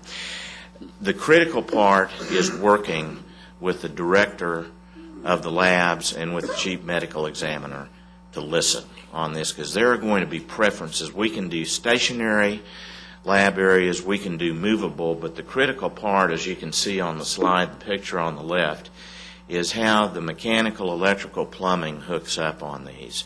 The engineering is of utmost critical importance in these facilities. And how these labs are put together, if you'll take a quick look at the left, because this is probably going to switch around and change, is the chain of evidence, even in these labs, is exceptionally critical. How we handle that is exceptionally critical. I know that you all had a presentation just previous that MWL was a part of with our good friend Dave Wilson. We've worked on numerous projects around the United States with them, but it comes down to the personal preference of what you're going to do in this facility. Dr. Thogmartin heads up the Pinellas area. The interesting part about Dr. Thogmartin was he was one of my wife's students at R.L. Turner years ago, so don't draw any age relationship on this whole thing. But it was quite incredible. He came in during the design process of the job. But in Dallas specifically, Jody Bernard, but Elizabeth Todd more primarily in the lab end. If you'll call her, I think that she will say we listen. We understand what's going on. We know what we're doing to meet those needs that are there. But, now we'll see if it moves at all. Bingo. Okay. Again, the air handling, the mechanical systems is really the heartbeat of this. You're very fortunate in how you selected to segment this with the modifications to the current receiving to coolers and then going into a new body receiving, but in essence having a standalone building for the labs, which gives us the ability to have a standalone mechanical system for those labs. So I think it was very wise on your part. The key portion of the autopsy area that's new that's coming in is going to be your receiving area, how that's handled. This was adjacent to commercial and residential in Pinellas. Again, looking at the major dissection area, but what you're concerned about is the transition into this dissection area and how that's handled. How do we handle the delivery, the weigh-in of the bodies, what type of investigations, x-rays, et cetera. Your key flow of work is going to be critical in getting into those body coolers. How do we handle that? How are you going to stage? How do you stage for disaster? How do we look at the siting of this to determine what's going on? But I come back to the bottom line on looking at these facilities is how do you handle the mechanical systems, because the ventilation, the type of hoods, the HVAC system itself, your DI water supplies, your other gas supplies, your vacuums, et cetera, is very critical in the type of labs that we are going to be doing. In fact, we did a direct comparison between not only Pinellas but what's going on a little bit to the east in Swifts, and the lab sizes appear to be about double as to what we've done in Swifts on a square footage basis versus what we're talking about, because I wanted to make certain that we had the most current state-of-the-art understandings of equipment, connections, et cetera. CCRD is our mechanical over there. We're proposing them here. They've worked on a lot of our healthcare work over here in Fort Worth. But again, it's your personal preference in sitting down and looking at this equipment. Boy, this just keeps going through. Kevin, why don't you say a word or two about Swifts, because that has been a job that was born back in 1991 with our original programming. Jody Bernard is now getting, 18 years later, a facility that was needed 25 years ago. And so I know it's a similar situation to what you all have, and I admire your patience, and I admire the commissioner's patience in finally funding this and the voters' approval, which is great. Kevin? Good morning. Some of the lessons learned that I'd like to share this morning, I think you can follow up with Dan Savage, the Assistant County Administrator for Dallas County. He'll be glad to share with you any issues that you'd like to find out about and the endeavor that we've gone through. Again, Dr. Bernard, I think, would be able to visit with you about the details. The project that we're doing for Dallas County, as you see, is differentiated by 3 separate buildings, similar to the concept that you have here where you have 2. You've got the body receiving, the morgue area, and then the autopsy area. The purpose for doing that, obviously, was for making sure that the systems were maintained and separated so that we could get the functions clear in a usable facility. One of the lessons learned in going for a facility like this, and you're going to probably deal with this as well as all government entities do in trying to make a project fit within a budget and make sure that you stay on that budget and make sure that you get the functioning system that you want. The lesson learned here is some of the quality of the systems that you're going to require in order to have a facility that will last 25 to 50 years are rather expensive, and some of those expenses are attributed to the maintainability of those systems. For example, the duct systems, if you want cleanable ducts, you're probably looking at stainless steel, which is multiple times the cost of a regular duct system. The cleanability, the maintainability, the safety that's built into those state-of-the-art types of systems. And having worked with MWL, they're going to recommend to you those higher-end systems. It'll be up to us during the project management aspect of this to make determinations of locations that we might be able to adjust some costs, mitigate some of the expense of these areas. But we've got to balance and get you a building that's complete and usable, understand how you want to balance the function versus the volume of space. And those are critical things that we want to take a look at early on. The construction at Dallas County is underway. We have been very successful. One of the details that we have available to us in our process is one that is of a computer-aided design and clash detection through building information modeling. We use this technique on the Dallas County facility. It allows us to look at the way the building actually gets built without having the building built. We can coordinate the duct work, we can coordinate the laying of the pipes, all of the details of the facility, and it's a feature that allows us to show you what your facility is going to be like before we actually get the building built. It's a good tool. It's better in a lot of cases than a mock-up because it's very quick and it's available to us to use on time. We do things such as when we find we have budget problems with ceilings that are complicated and maybe don't fit within the budget, we can fairly quickly produce an alternate and show you what the likenesses are. This can be used for technical issues as well as finishes on the interior of the building. It's a fairly quick technology to allow us to show you some different opportunities, and we bring that to the table to share with you. We've got some local projects, and I'd like to bring Brent up and let him visit for a couple of minutes with you. This is Brent. Good morning. Good morning. Yes, my name is Brent Sparks. I am Vice President and Project Director with the HKS Fort Worth office, and it's a pleasure being here this morning. I will be, if successful, I will be the lead designer on the project. I have over 15 years experience in both in medical and healthcare design, everything from the one-room renovation to the new Greenfield Hospital scope. My experience is backed by a healthcare team in both our Fort Worth and Dallas office of over 300 healthcare professionals. So if selected, you should feel very confident that you have, that your project's in good hands. I quickly want to go through a couple of projects here that are local, we feel like are relevant to the discussion. Now, Radio Shack is not a medical facility, we understand that, but it is a good example of our design expertise and able to deliver. This is a relatively large-scale project, but being able to deliver that in a complex, urban, downtown setting.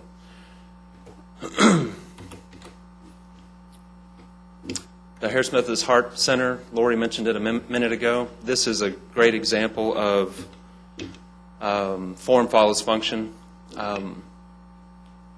This building is about 160,000 square feet, 100 beds of cardiac intensive care specialization. It's a one-of-a-kind center of excellence in this region, at least, for that specialty and that acuity type.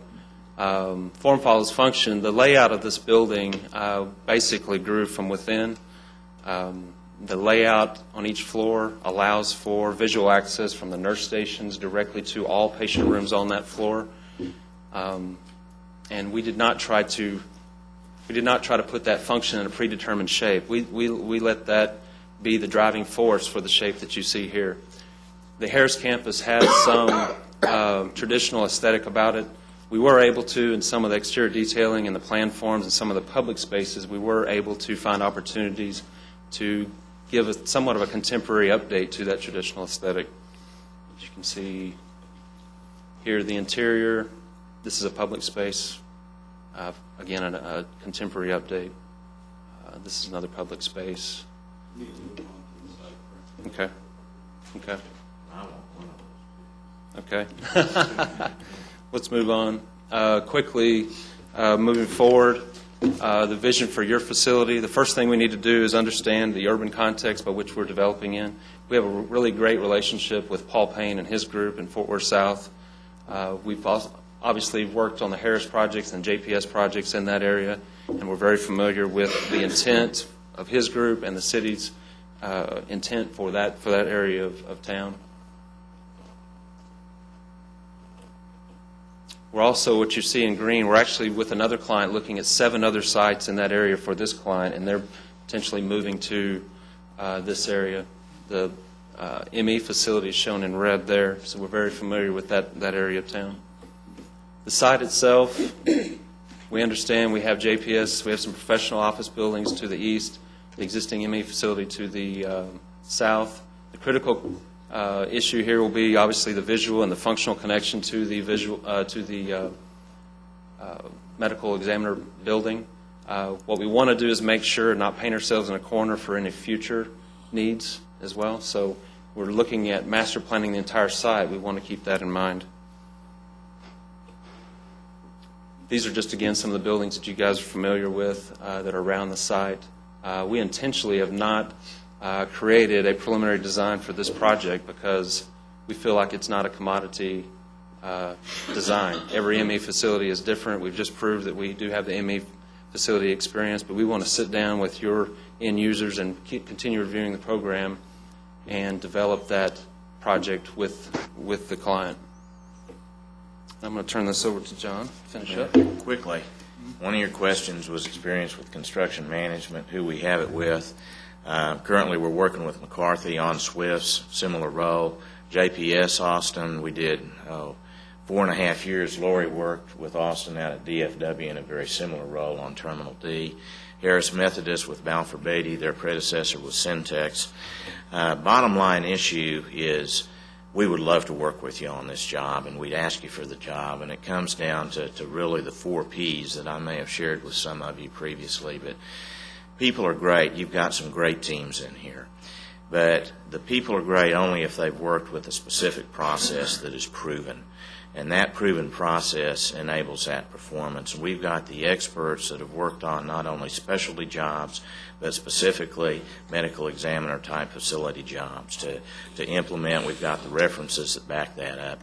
But more importantly, a passion to work with you all. With you all as we understand the key client, the commissioners, but the user client in your office, and work together, and most importantly, have fun. As you've heard me say before, commissioners, today is our day to talk. Beyond here is our time to listen. And we would respectfully request the privilege of working with you to have that time to ask some questions and listen. And we'd like to open it up to questions and answers. And again, thank you very, very much for this opportunity. Thank you. Question? You did mention that you had worked, obviously you've worked with McCarthy. What about the other CMs that we're looking at? We're looking at constructors. Constructors in the back, we've done a number of projects. They can verify that. Yep. On McCarthy, Thomas S. Byrne, yes, because Thomas Byrne not only directly as a part of some of the work at DFW, but predecessor firms with those owners worked with extensively, in fact, at the ballpark at Arlington with John Avila, who owns Byrne. Turner, multiple projects around the United States as well. In fact, constructors, if I'm not mistaken, you guys did our finish out at our corporate headquarters in Dallas. Okay. So we've got a lot of experience with each one of them.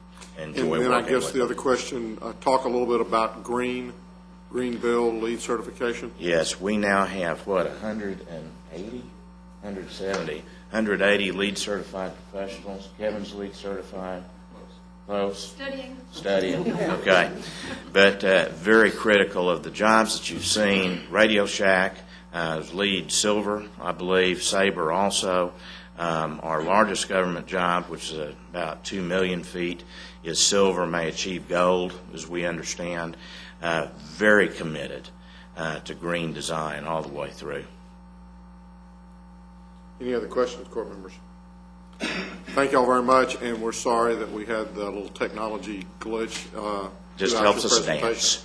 dance. So You did well with that. You did very well with that. we very much appreciate it, and again, it would be a privilege to work with y'all.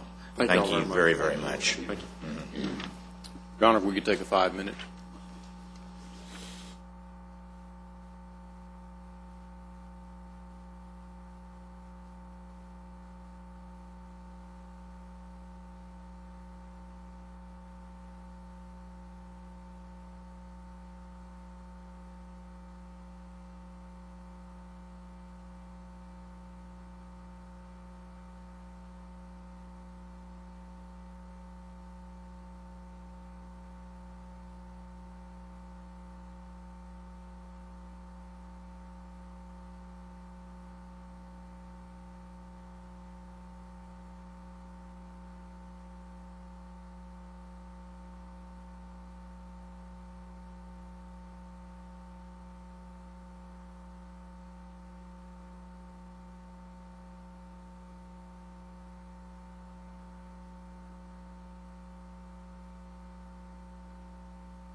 I'd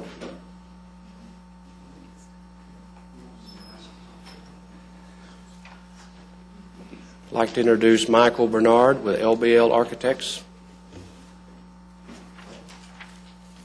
Welcome. Commissioners, Judge, my name is Michael Barnard, President of LBL Architects. We're very pleased to be here, and we really appreciate the opportunity to share with you about our firm. We're going to be going through a PowerPoint presentation. You should have a duplicate of that in paper form if you prefer. And we'll start with What's this? Yeah, we got just the right amount of pressure. Architectophobia. It's a dreaded condition. Some building owners find themselves with this, sometimes because they feel like their architect just isn't listening to them. Other times it's because you've had to sit through 3 presentations like this and now dreading a 4th one. But we're going to move real quickly through our information, so put on your rapid listening ears and we'll just move right through it. We're going to talk to you about our firm, our design team, our experience, a little on forensic design, green building design, a little bit about our design process, and then just close with why LBL Architects. The firm LBL Architects, listen, build, lead. We listen carefully to fully understand your needs. We build a strong design concept to meet the project requirements.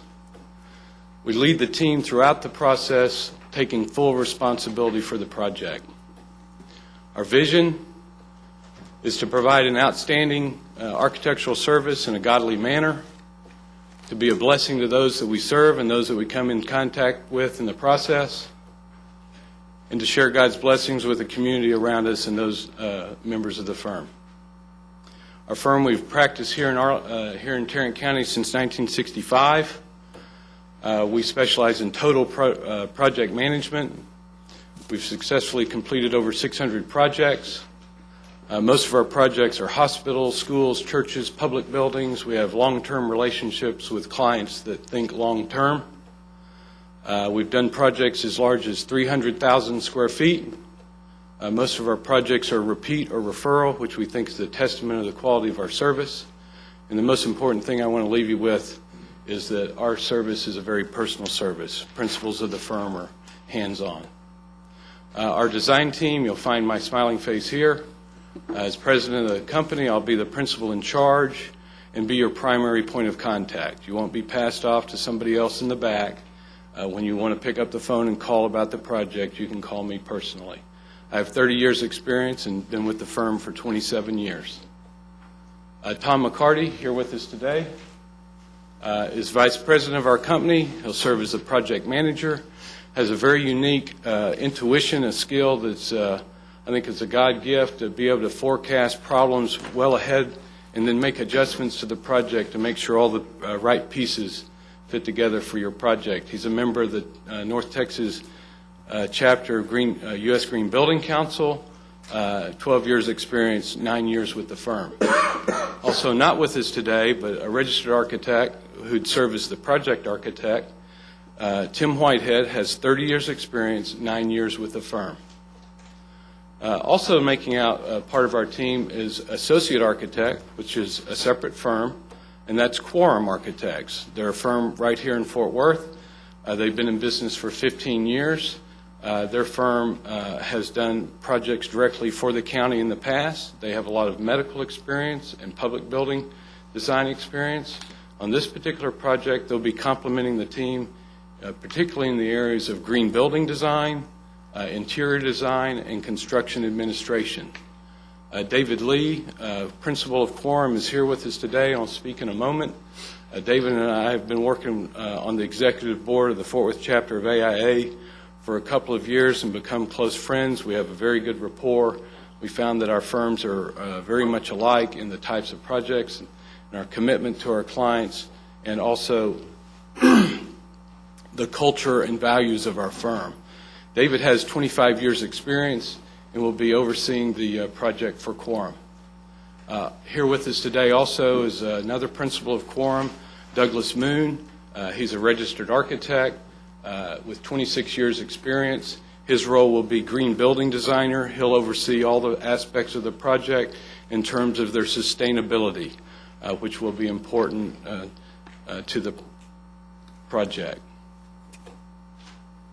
Not with us today, but another member of Quorum staff that will be involved for construction administration is Bruce King. He is a registered architect with 32 years of experience, will be involved in the project. On this slide, you'll see that the medical examiner's building at the bottom of the slide is located there, and the top of the slide is where Quorum's office is located. So it's less than a mile away from the site, so we'll be able to give prompt service throughout the project. Forensic design consultant, we have Crime Lab Design. Today with us is David Shreve, who's a mechanical engineer with 23 years experience, and Susan Halabarelli, laboratory planner with 13 years experience. David and Susan will be speaking with you briefly about forensic design in a moment. I know you've already heard from them, but hopefully they'll tell you some more stuff that's Not really very much from Susan. She has a problem with Dave speaking. Oh, you noticed that. For mechanical electrical engineering, we're bringing Multitech Incorporated. It's a Hub-certified firm. They're located here in Fort Worth. Al Sines, with us today, is principal of the firm. He has 32 years' experience. I've known Al for about 20 years. We've done a number of major projects together, including Bowie High School, which was some 300,000 square feet. And also we're currently working with them on the Tarrant County College District expansion for the Southeast Campus. LBL Architects is an associate firm. Multitech Engineering is the mechanical engineer of record. It's a laboratory science building with a lot of complex laboratory equipment.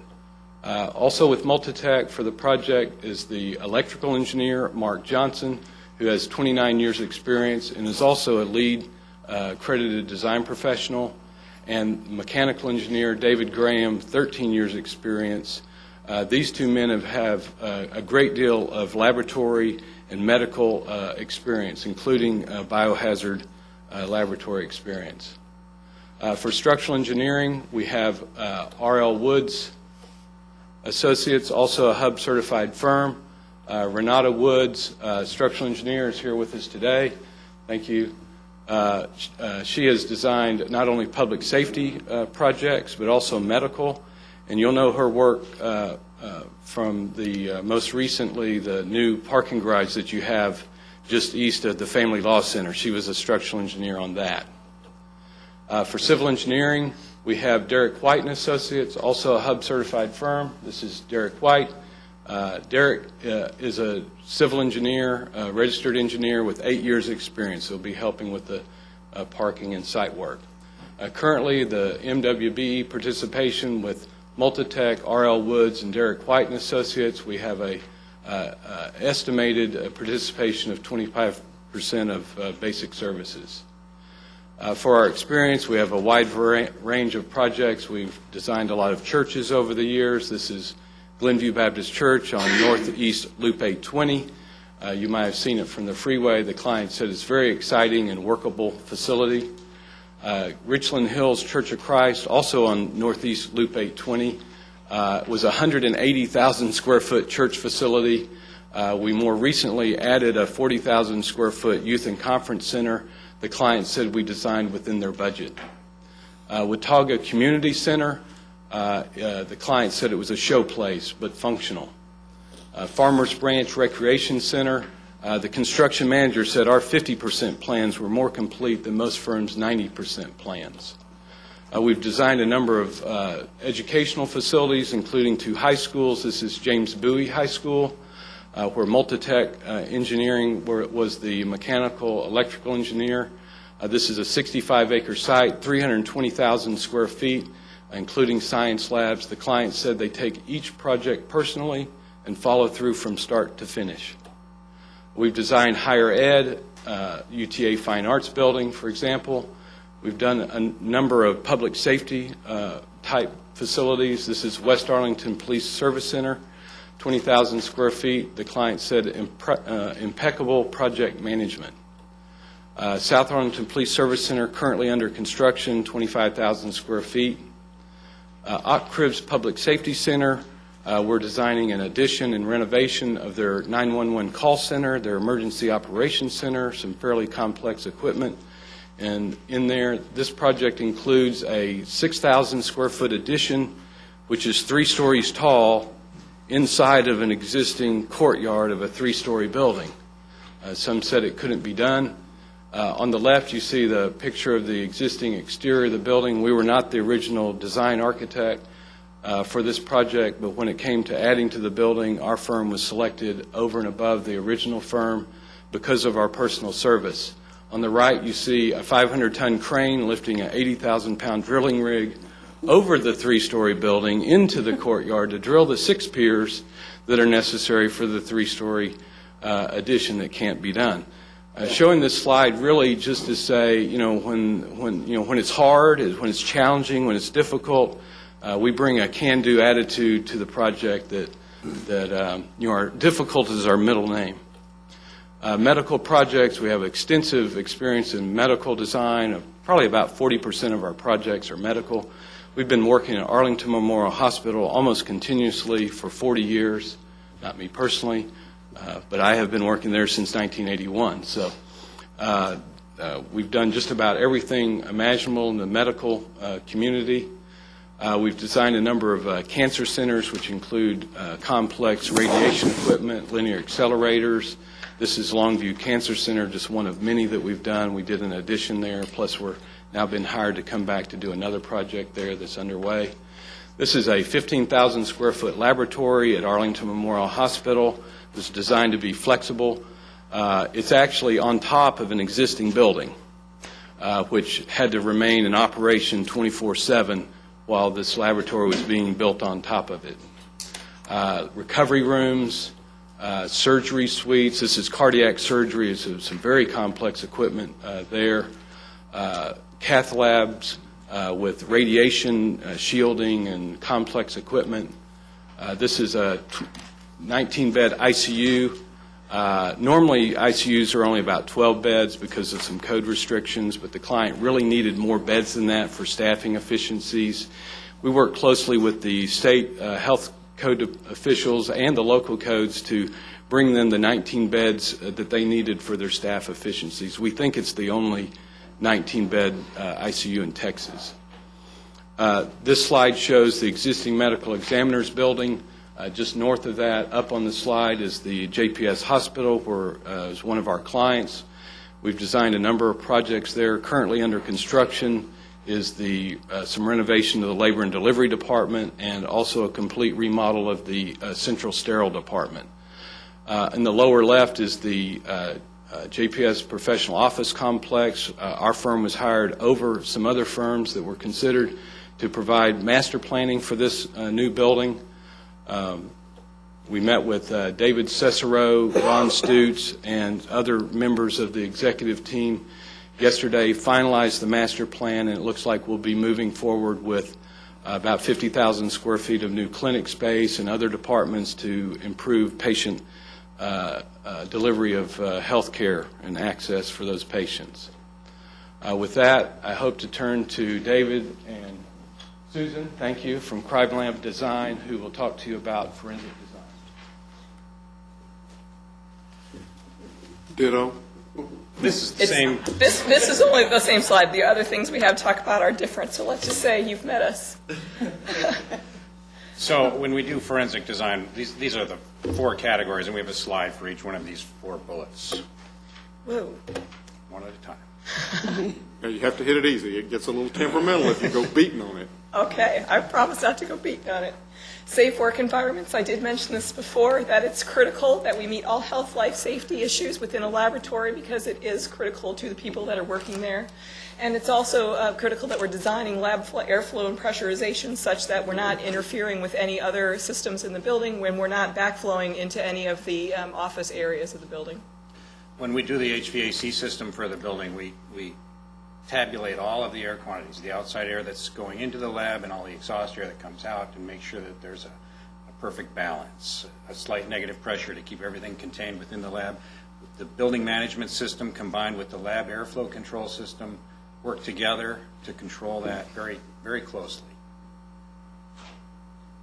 Hazardous materials can be not only some of the hazardous materials that you're using for processing laboratory evidence, such as our canister gases that we need to make sure that we're manifold and we have in a separate area, we're alarming in case anything happens, but also any hazardous materials you might be bringing into the facility that might trigger any biosafety level considerations. The energy efficient design is something that our firm is known well for. The Labs for the 21st Century is a product of the EPA, and we've been active with that organization for the last 6 years. I think 4 out of the last 6 years we've spoken at the conference. One of them was on energy efficient lab design. And one of the things that we really stress is maximum efficiency at part load, at the actual part load condition that the building is going to operate most of the time. We have to design the equipment to meet maximum peak load, but the peak efficiency is best to be somewhere around 2/3 of that peak load design. Daylighting is also very critical, not only in the crime lab areas, but also in the medical examiner areas. Too often, medical examiner areas get pushed down to the basement of a building. There is no daylighting, no kind of quality of life down there. And one thing that we really like to stress is trying to get that. Even if you are in a basement, how do we do that? Can we put in areaways? Can we put in skylights so we can get some natural light? We want to be able to attract and retain the smartest scientists that we can for our facility. We want it to be a good quality of life for those that are working there, because they are working there long hours. And so daylighting is one of those ways we achieve that. Quality of life in the morgue. Even in the morgue. Even in the morgue, because they're not all dead there.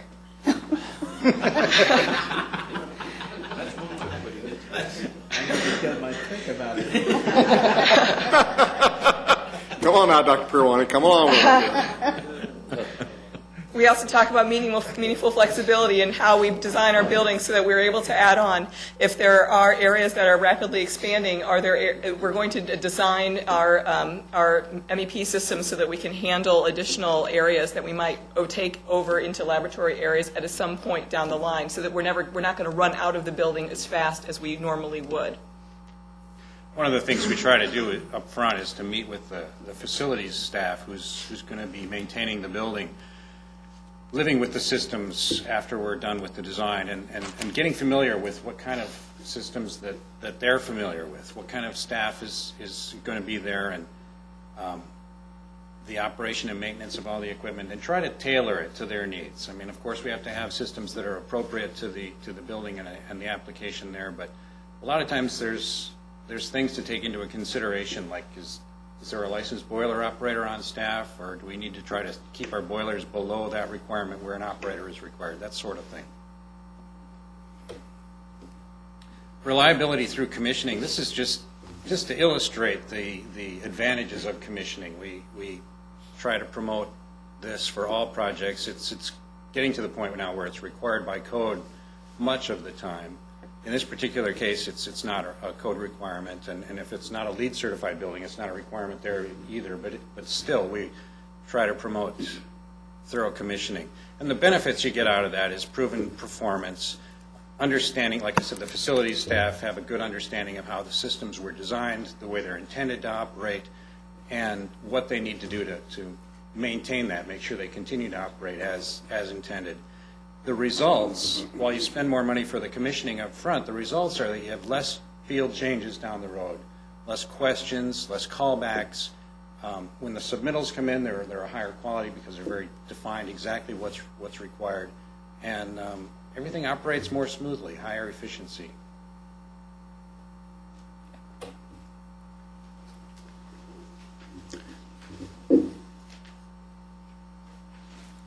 I can figure this out. Good morning. I appreciate you being here. Morning. The role of Quorum Architects in this particular team is to serve as team leader in sustainable design, interior environments, and construction administration. That's what I'd like to take a minute to talk to you about today. I know everyone hears a lot about green design. I think there's a lot of confusion about what exactly green design is and how do you achieve a sustainable building and a sustainable project. It's our belief that it's a little simpler than all that. There's a lot of confusion about what it is. But essentially, we feel that common sense design is what makes green design. In other words, you pay attention, you focus to all the systems, all the materials. You will get to where you can have a certifiable building if need be. But if we neglect the energy, the comfort, the performance issues, then we will have failed our mission to protect the environment. And I think that's incumbent on all of us to do at this point. And our basic feeling is that we think our clients deserve to have a beautifully designed building which lessens the impact on the environment and adds to the comfort of all of its users. And very simply put, that's what we're trying to bring to this team. Real quickly, there's a few statistics that always kind of hit home as far as energy usage. You've probably heard some of these, but in the building environment, buildings in the United States account for over 39% of all energy consumption. They account for 12% of all water usage and 71% of all electricity consumption. What that tells us is that we as architects, engineers, designers have a lot of work to do. There are a lot of things that we can do to design efficient and functional buildings and tie it all together. So we have a responsibility to reduce this impact, and we take that very seriously. The project that's up on the screen is a project we designed actually in 1996. It's the 8th Avenue Postal Service station for the United States Postal Service. At the time we designed that, there were experimental guidelines going with the USPS to try to design an efficient and usable facility so that they could kind of roll it out to all of their projects. In this particular case, this is on a brownfield site, which was previously used for fuel storage and other types of things for the railroad. We went in and recovered that site, turned it into the new facility. We use a lot of techniques in here, such as daylighting, water harvesting, lighting control, wheat straw structural paneling, low-impact interior materials, and xeriscaping. So the impact of that was 12 years ago, the United States Post Office was experimenting with a lot of things that we see now, which have developed into current guidelines for the LEED certification process, and I'm sure you're familiar with that. So this just shows just a few of the ideas of things on that project. Currently, we have finished design and construction on a municipal service center for the City of Frisco. As you may or may not know, the City of Frisco is under a green design mandate. All public money will be designed to conform with requirements of LEED. Currently, we are undergoing certification on that process, aimed at a gold certification, which is the second highest that you can achieve. Their minimum is a silver. The main thing during this project was we didn't know when it was going, if it was going to be platinum, gold, silver, certified, what level it would need it to be. So the idea with the design is you had to go through and put it on the process. In other words, you had to design materials and spaces and energy and landscape and everything to work to the most restrictive process. Then you come back and certify later. And in this case, we expect at least a silver, which is the second highest. Hopefully a gold will come out of this. One big thing that came through in this that we've developed throughout the process is during construction, there's a big part of construction waste that just gets dumped in the landfill. A big part of LEED requirements is to actually divert that recyclable material to facilities and then lessen the impact on our landfills. You all know what impact that has. In this case, we diverted 80% of the construction waste to recycling facilities, so we put it back in use. That was very important. The last thing about this and about Tarrant County in general is you can design the building, you can build the building, but you also need to operate it proportionally, and that will come into play here. So all of these issues in our mind come together to form the basis of a green building. There's no one single thing, there's no one single person involved, it's the entire team. And it's our intention of this team to bring that to the medical examiner's office. Thank you. David, how much time do I have? I have to talk fast. Will the new building have a loading dock? Could you imagine asking that question during construction? the value of a decision decreases over time and the cost increases. Our project management approach is to ask the right question at the right time so the county will get the best value for their decisions. The design process, we have a fairly conventional design process, but I do want to talk to you about just a couple things that we do slightly different. Is it starting in our programming phase? It's a very detailed approach. On the columns on the left are the normal things you see, the spaces, the quantity, the size of them. But as you move across, the built-in features, the access and adjacency, and then we even go into great detail about the furnishings and equipment that are in those rooms, and then even miscellaneous things that we get told along the way that sometimes fall off the wagon along the way. We have all that recorded. It becomes a tool for the design process, almost like a checklist, so we make sure that we ended up doing everything that the client had told us and that meets their expectations. This is a lot more complex than most programming exercises that are done. Also, during the design development phase, we prepare large-scale drawings and we consolidate all the information that users are interested in on one place. Usually the electrical's over on a drawing and some other information somewhere else, and it's very hard for clients to get a grasp of what they're saying yes to. So we put this all merged together with electrical plugs, data plugs, all the furniture, the millwork. Oh, are there file drawers in your millwork? Is there a lock on the file drawer in my office? All that is recorded in a fashion that the average person can read it and understand it. And then we walk through it room by room, and you'll see at the bottom of that page is Justice of the Peace Linda Davis's signature. We asked her to sign that, and she was like, I have to sign it? And I said, yes, ma'am. She said, well, let me look at this a little bit more.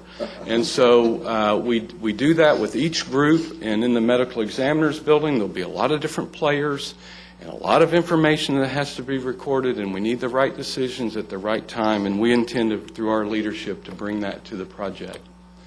Our centralized communication on the left, you see there's the owner, the architect, the engineer, special consultants, contractors, a lot of people, and those dotted lines kind of represent the line of communications that we often see. It's kind of like a bowl of spaghetti. But on the right, you see our web-based project management system that gives a hub, a centralized place for that information so everybody gets the information at just the time that they need it. As you can see in today's design and construction process, it's like a giant jigsaw puzzle. There are literally hundreds, perhaps thousands of pieces that have to fit together. There are the owner, the architect, the construction manager, and each one of you've probably seen this three-way triangle before that represents the relationships in the construction biz. But each one of those represents pieces, and that white space that's in between and those stray pieces are what LBL's leadership wants to bring and fill in the pieces. Our team is assembled to have all the right people with just the right expertise fitted together to have all the pieces filled in with no loose edges. As we come onto the scene, LBL and our team with the county and the construction manager can start filling in those pieces and ultimately have the entire diagram filled in that all the pieces fit neatly together with the owner, the LBL architects, and the construction manager, many of which you'll be interviewing this afternoon, and we've worked with some of those. The process I've outlined is the same process we just recently utilized on your new sub-courthouse in Arlington. The project is almost complete at this point. We've had a number of the user groups come through, Betsy Price, Susan Henderson, and others. I believe Commissioner Van Ravensway is pleased with the building. Everybody's very excited about it, and I think that the LBL approach, design process, and leadership has helped bring this project to fruition, navigating all the waters that are necessary to put all the pieces together in our giant jigsaw puzzle. And just in closing, why LBL Architects? We think first of all and foremost is our personal service. Principals of the firm will be working on your project. We have command of the resources of the firm, and as the project goes along, if adjustments have to be made, which they often are, we don't have to check in at corporate headquarters or somewhere. We can make the adjustments and keep the project moving. We're truly a Tarrant County firm. We've been here since 1965. We continue to stay here. Our home base is here. Most of the team members that we've assembled for this project are Tarrant County firms. Most of the staff that will be working on the project are Tarrant County citizens. And then last, our recent successful Tarrant County experience, including lead design. Our firm knows the facility management staff well. We have a good rapport with them. We know their design standards, their procedures. We think our team offers the best team to provide an efficient, effective design of the new medical examiners project, and we respectfully request your vote for the project. Thank you. And with that, we'll take any questions. Questions? No questions. I just am very, very pleased with the opportunity to have worked with this firm before. And I can't say any more than you've said about the quality of what you do and the way we've gone through the process. It has been superb. Thank you.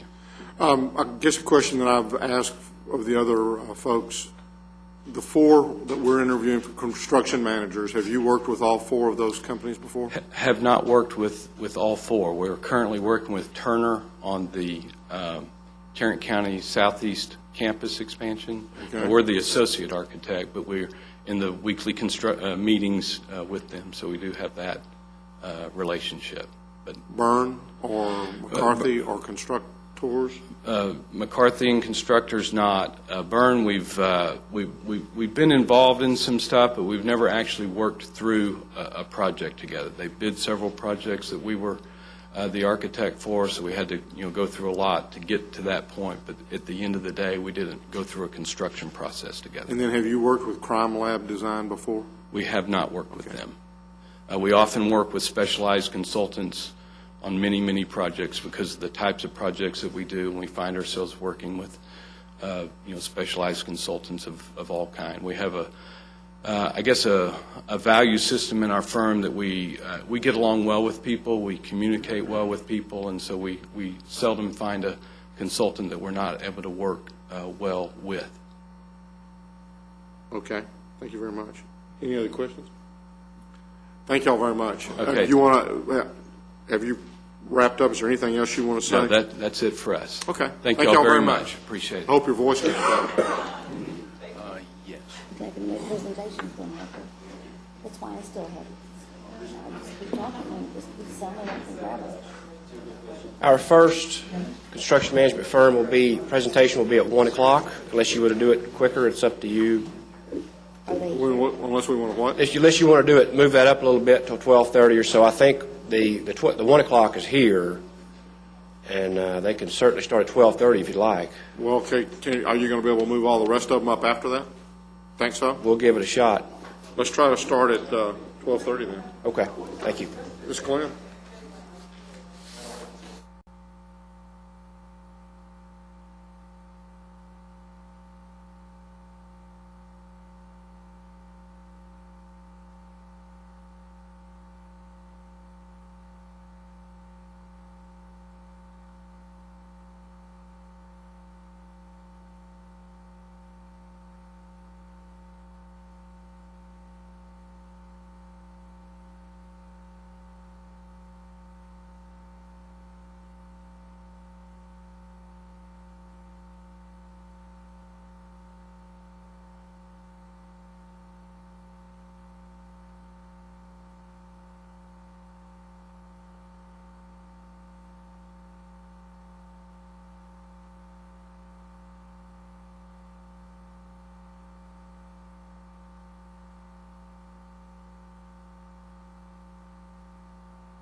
That's true.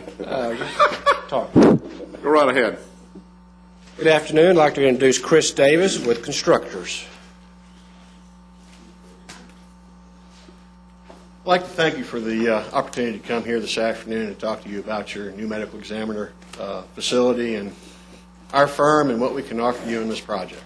My name is Chris Davis. I'm with Vice President of Constructors, in charge of our new construction group. I think you've all seen the information about us, and I'm not going to spend a lot of time talking in detail, but some key features about Constructors. We've been in business for 30 years, started off in the Dallas-Fort Worth area. Over the years, we've grown to where we have 4 offices throughout Texas.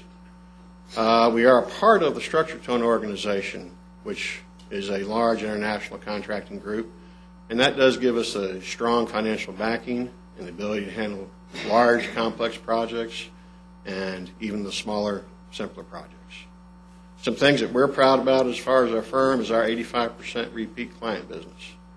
We think that's a strong testament to the way we deliver our services, how we listen to our customers' needs, wants, and expectations, and continually strive to surpass them.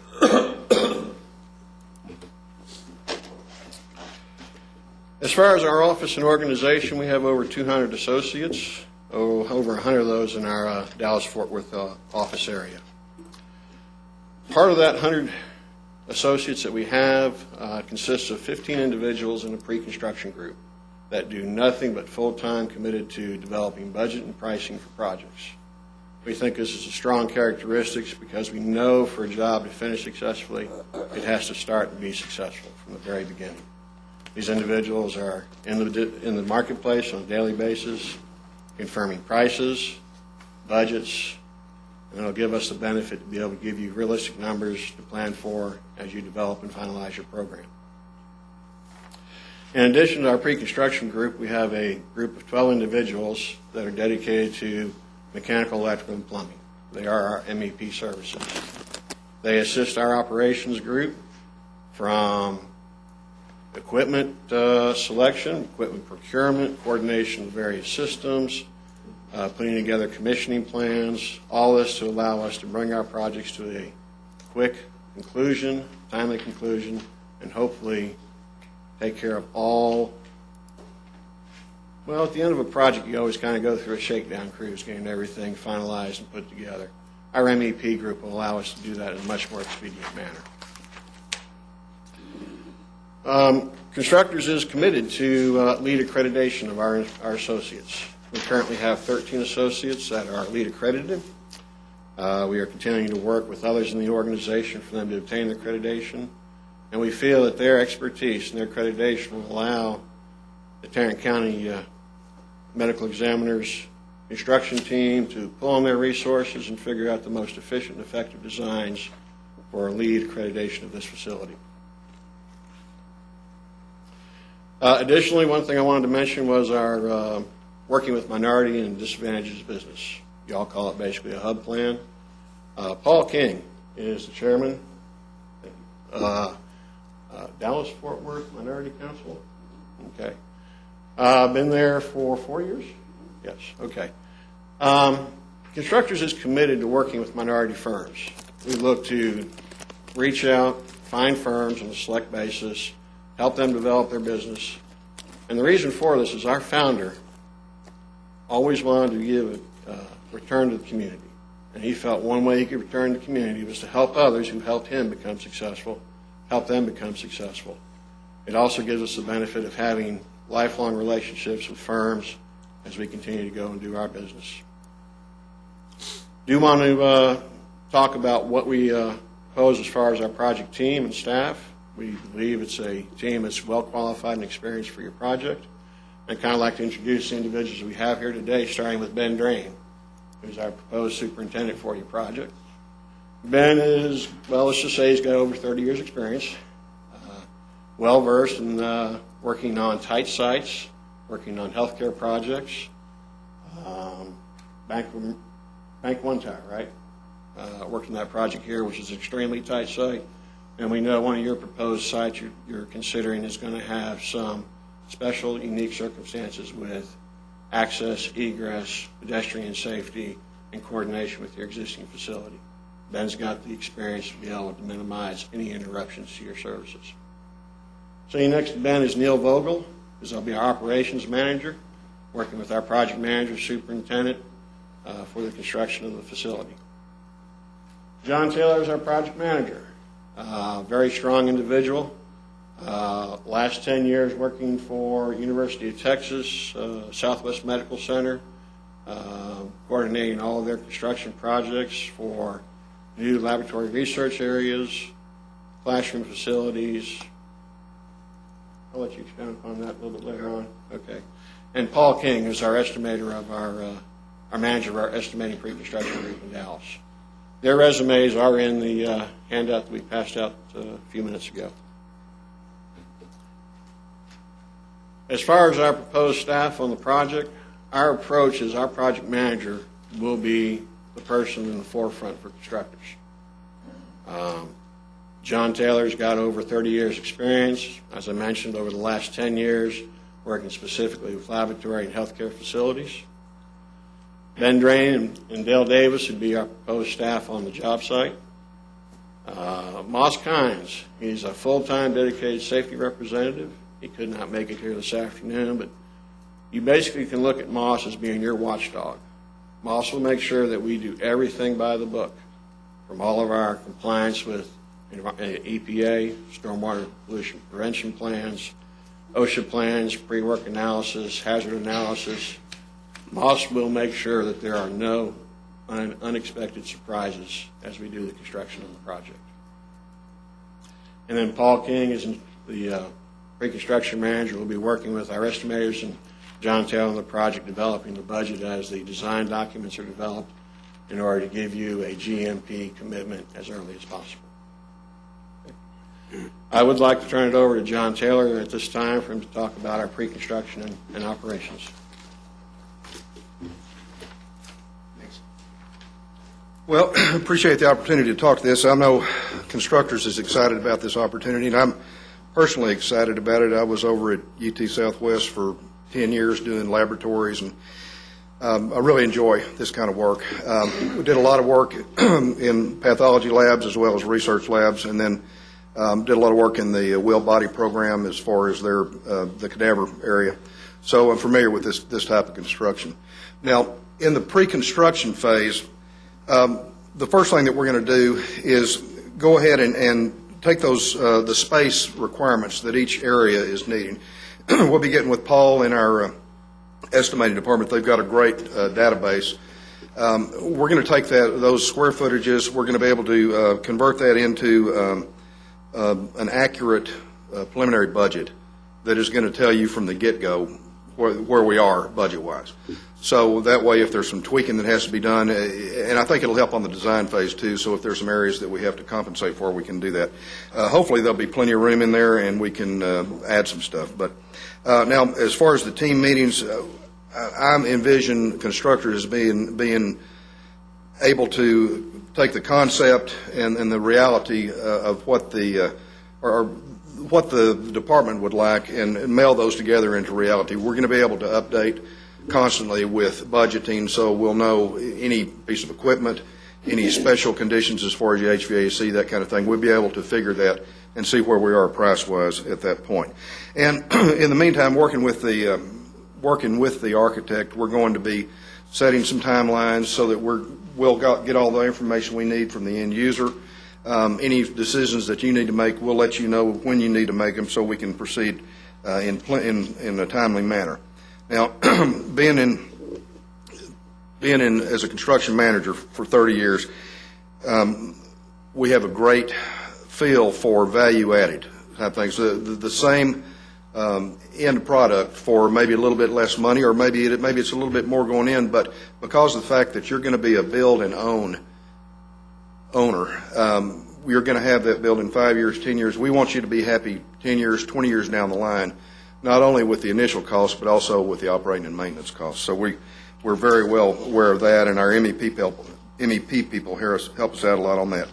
Now, we'll help you facilitate key decisions, HVAC, the DI water systems, fume hoods, any of that type, med gas manifolds, any of that stuff that there's some proprietary differences. We're going to help you through that, and we'll be communicating with you constantly along those lines. Now, during the pre-construction process, we're going to be reporting to you our schedule, how the budget's coming along, the design process, along with the architect, of course, any key decisions that need to be made, and just give you a basic project overview. Now, part of the benefit of the fast track that Mr. Phillips had referred to when we first met with him, we're going to be able to split those bid packages up into practical bid packages. And I think one of the good things about that is we can start a little bit earlier, depending on what your schedule is, of course, and we can also maximize the hub utilization. That's going to open it up to a wider array of contractors. So we're hoping that we can do that and maximize our hub participation by that method. Now, as far as our hub subcontract plan, this is part of the day-to-day business of constructors. It's not anything special. We always advertise to the hub subcontractors. We advertise in local newspapers, as you can see on our PowerPoint here, and then breaking up the subcontractor bid packages. That's kind of what I was getting at as far as the optimum bid packages. It's going to be not only a pricing benefit to you, but it'll help with hub participation and the competitiveness of the bidders. We have always exceeded hub requirements on every project that we've done. We've got that good of a rapport and that good of a base of hub subcontractors that we're very confident with that. And Paul can answer some questions about that a little bit later on. Now, in the as far as the construction phase, we'll be, of course, we'll have the budget and the schedule to work with, and we'll, of course, have full-time on-site project supervision. Ben will be the on-site superintendent. I'll be the project manager. We'll be using our corporate support for scheduling, budgeting, and estimating any bulletins that come out from the architect, anything, that type of thing. We'll be able to constantly update the budget on that. The means and methods is just the nuts and bolts of how we're going to do it. We've got the full staff at the office. We've got Ben and myself with 30-plus years experience. So we'll be working on that as far as the means and methods, just the finesse of how we're going to do that. Safety-wise, we've got Moss Kynes. Moss is our in-house safety officer. He does great. He does great. So safety will never really be an issue. Now, we'll have weekly on-site project coordination and assessment meetings. We'll review the schedule. We'll review our materials deliveries, safety, any key decisions that need to be made by us, by the architect, by the owner. We'll evaluate our own and our subcontractors' manpower needs so that we'll be at optimum operating capacity. We'll give you a 2-week detailed schedule look ahead. After that meeting, I'll go back. I'll get with Ben. We'll do a 2-week detailed look ahead, so you'll know exactly what's going to be going on, what materials are coming in, what's going to be happening on the job site. Now, also, the job cost accounting. We, of course, have an in-house accounting group, and they will give you a customized, detailed job cost report as often and as detailed as you need it. So it's an open book type process. Now, on the move-in, I was the move manager for the departmental moves into the new 14-story research building over there at UT Southwest. So I'm familiar with virtually every situation that comes up over there, whether it's air conditioning problems, equipment hookup problems.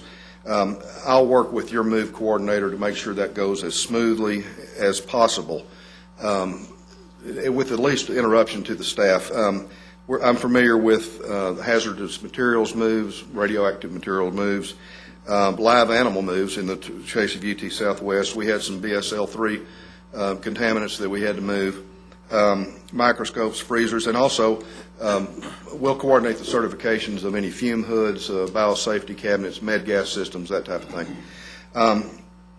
So we've got the know-how from start to finish on a laboratory facility. So in closing, we got 30 years experience. We've been here. We're going to be here. Our subcontractors like to do business with us. We pay our bills. They know where to find us, and we have a great rapport with them, and they give us good pricing as a result of that. So I think we can be very competitive on that. And we've got a team approach. We've got the support staff at the office, we've got the on-site staff, and everybody communicates great. So it's a good environment to guarantee a very successful project. And we know that you're stewards of Tarrant County taxpayer money, and we know that with constructors, you'll be satisfied and you can be proud to say that their tax money has been invested wisely. Thank you. We'd like to open it up. Any questions y'all might have? I'd like some specific information on your hub targets. The previous gentleman said that you always exceed hub goals. What does that typically look like? Certainly. Sure. Again, I think we are very proud of our commitment to diversity and our achievements and success in attaining these goals. And specifically what we're talking about is on public jobs, when there are minority inclusion goals, they're usually in the neighborhood of 26%. A lot of our private clients also target goals for minority inclusion as well, and we always attain those goals for them. And typically in this marketplace, I think 26% is pretty standard. Does that answer your question? It does. Okay. Do you have an office in Fort Worth? We do not. We did at one time maintain an office, and unfortunately for me, because I'm a Fort Worth guy, have to drive to Dallas. The Dallas-Fort Worth Minority Business Council, is that the group where Margaret Posey is? Yes, she's president of the council, yes. Any other questions at this time? Are you going to ask your question of them as that you did of the architect? Are they familiar with working with these? I guess that would be a question. I know especially there was a couple that had indicated that they had not worked, I know, with y'all. No, Architectural firms? We've worked with 3 of the 4 Okay. design firms. I think the one firm we've not had any working experience with is LKL. LBL. I'm sorry. LBL, Do okay. you have any other projects in the Fort Worth area at this time? At this immediate time, Right now? no, we do not. Okay. Well, wait a second. We're We wrapping just- up some work at AIG. Yes. I'm sorry? What We're did- actually wrapping up a job at AIG. Wrapping up, okay. We wrapping up a job at for Chase Bank over at the TCU campus. Okay. Thanks.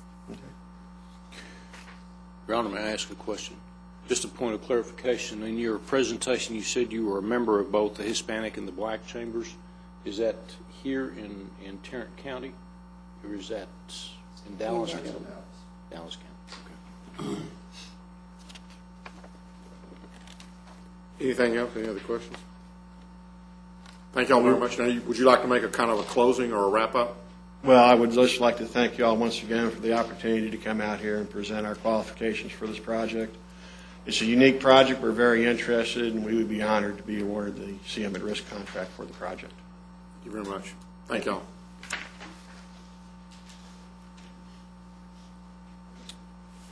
Your Honor, if we could take a short break. 5 minutes?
Yes. We're ready to go. Let me introduce Mike McQuay with McCarthy. Welcome, sir. Well, thank you. And on behalf of the McCarthy organization, thank you for allowing us to be here today and to present our credentials for this exciting job. We're excited to be here today. The lab and research area of our business is an area of our business that we take very seriously and that we've been committed to for a number of years. We're going to talk about a 30-year history in the lab and research area and the expertise there. Let me introduce myself. I am Mike McQuay. I'm the division president for McCarthy, and I've worked for the McCarthy organization for about 25 years. I'm the principal here, managing our North Texas operation and overall our Texas operations. Let's see if I can operate this. Maybe not. There we go. We'll try to stick promptly to the 20 minutes relative to the formal presentation. I'm going to be speaking to other individuals who we'll introduce here in just a minute will likewise be speaking. But we'll go through our experience, our team, some of the keys to the job, and talk a little bit about why we at least believe that we should be the selected contractor and construction manager of choice. Just a little bit, a thumbnail about our company. The McCarthy organization has been around since about the Civil War, so we take some pride in that in terms of longevity. There were 5 generations of McCarthys. They sold the company to the employees starting in 1996. I was one of the lucky ones who was hired before that time, and we were glad that the 6th generation decided they didn't want to work. One thing that was really wonderful about the McCarthys, and they're still involved in the organization, was that they educated their children very well, and they taught them how to work. They put them in the trenches from a very early age and brought them up through the organization. So anyway, the organization has changed. We are an employee-owned organization, and we believe, I very firmly believe, we've improved our organization over a period of years relative to the employee ownership. One of the things that's very, very important to us to note is about 70% of our work is with repeat clients. And the only way in the construction business to have that high level of repeat clients is to service your clients to produce the types of outcomes that are important to them. So we take very seriously our client and the fiduciary responsibilities relative to projects. Nope. There we go. I'm going to talk a little bit just briefly about our experience, and I think one of the things I would like the group to take away here is that the lab and research facilities, medical examiner facilities, for instance, are very technical facilities relative to equipment, MEP systems, and so forth, and our guys will go into that just a little bit. But they're sophisticated. Our company gained this expertise over the last 30 years. So we are a national builder.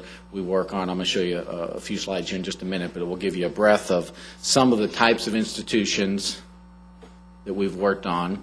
And we are very much a leader relative to the expertise relative to research facilities. You know, CDC is one of the facilities that we've done some very sophisticated work. The Salk Institute, you can see some of the others as they go along here.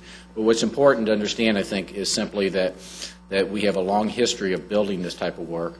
And it really emanated out of all the healthcare work that we did. We're a national healthcare builder. And we generally, our business model is built around being a builder of technical buildings.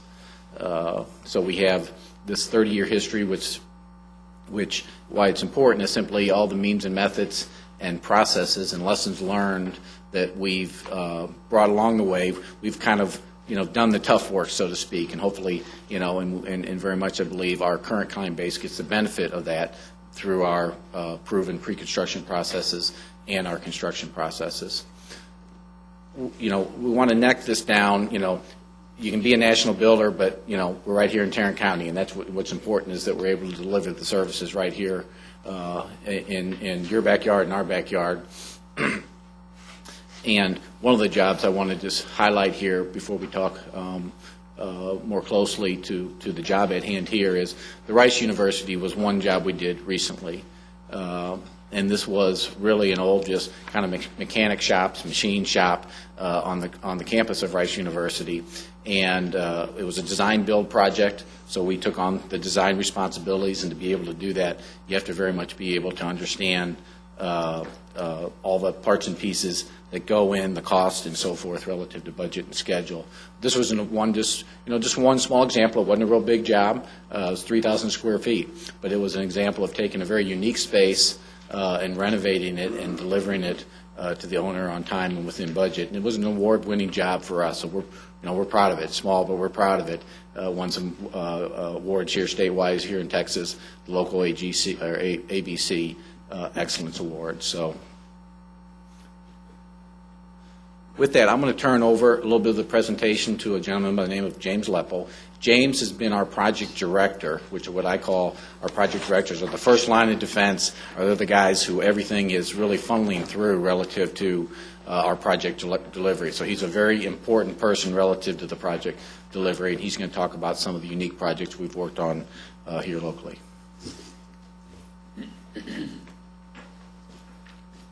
Hello, good afternoon. Good afternoon. My name's James Leppo. I'm the project director on this assignment.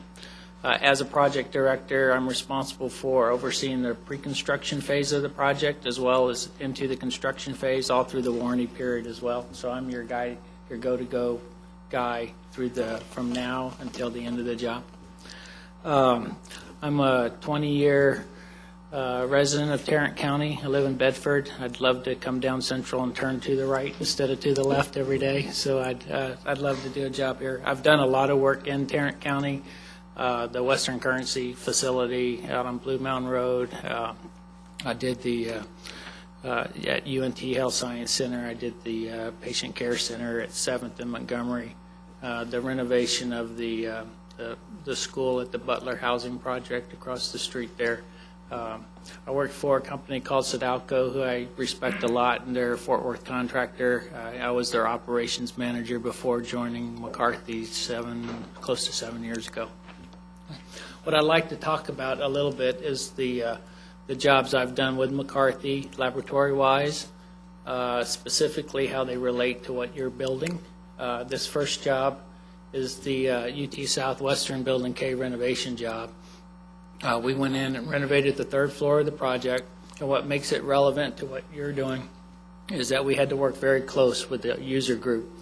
There were doctors and scientists on every floor above us and every floor below us, and when you go in and gut something, make sure you demo the right stuff and you don't get into the stuff that needs to stay.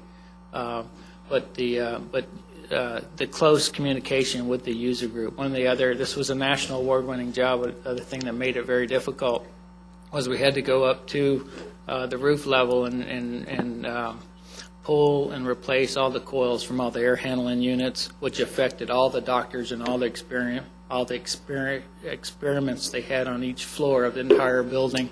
So coordinating that, we were doing that on a 24-hour-a-day basis.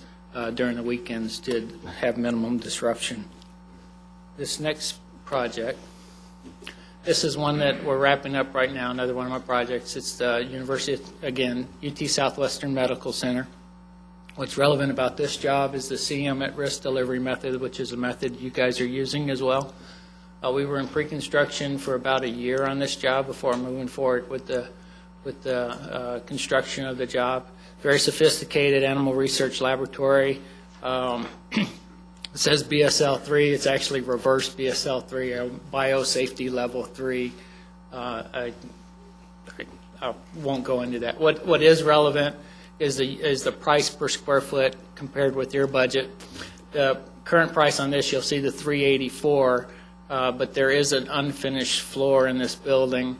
And we just finished out the floor. We had another price to do on the other floors.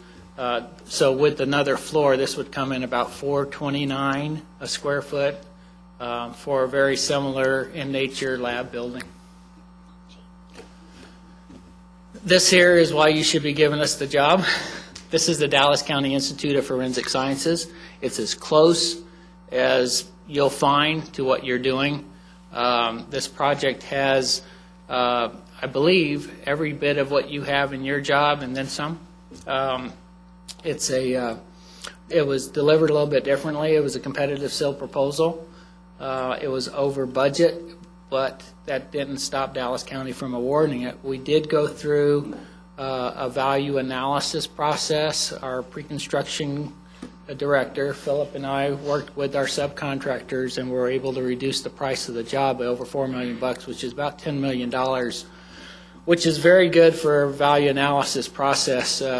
Usually you can get 5 out without reducing the quality or functionality of the building, and we, meaning us and the subs in Dallas County, and the design team worked really hard to get this, to make this a real job for Dallas County, so we're very proud of that. Did the money you saved bring it back into budget? Yes, it did.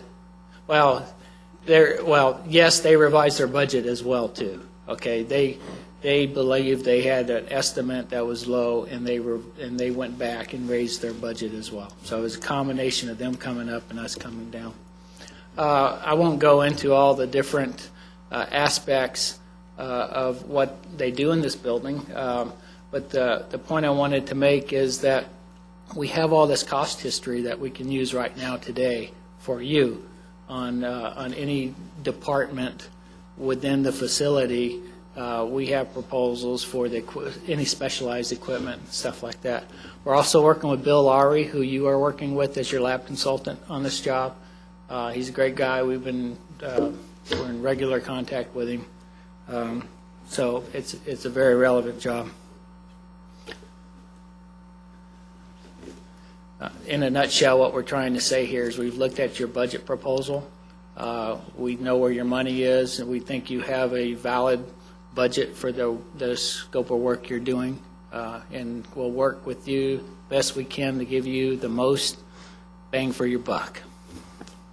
I'd like to talk to you about our team.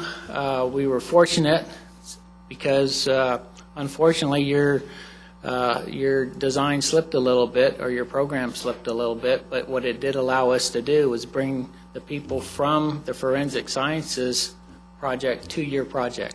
So it worked out as a benefit to what we believe to us and to you. I'd like to introduce, I guess, starting with Philip Suter. Philip Suter and I worked on the value analysis process on the forensic lab.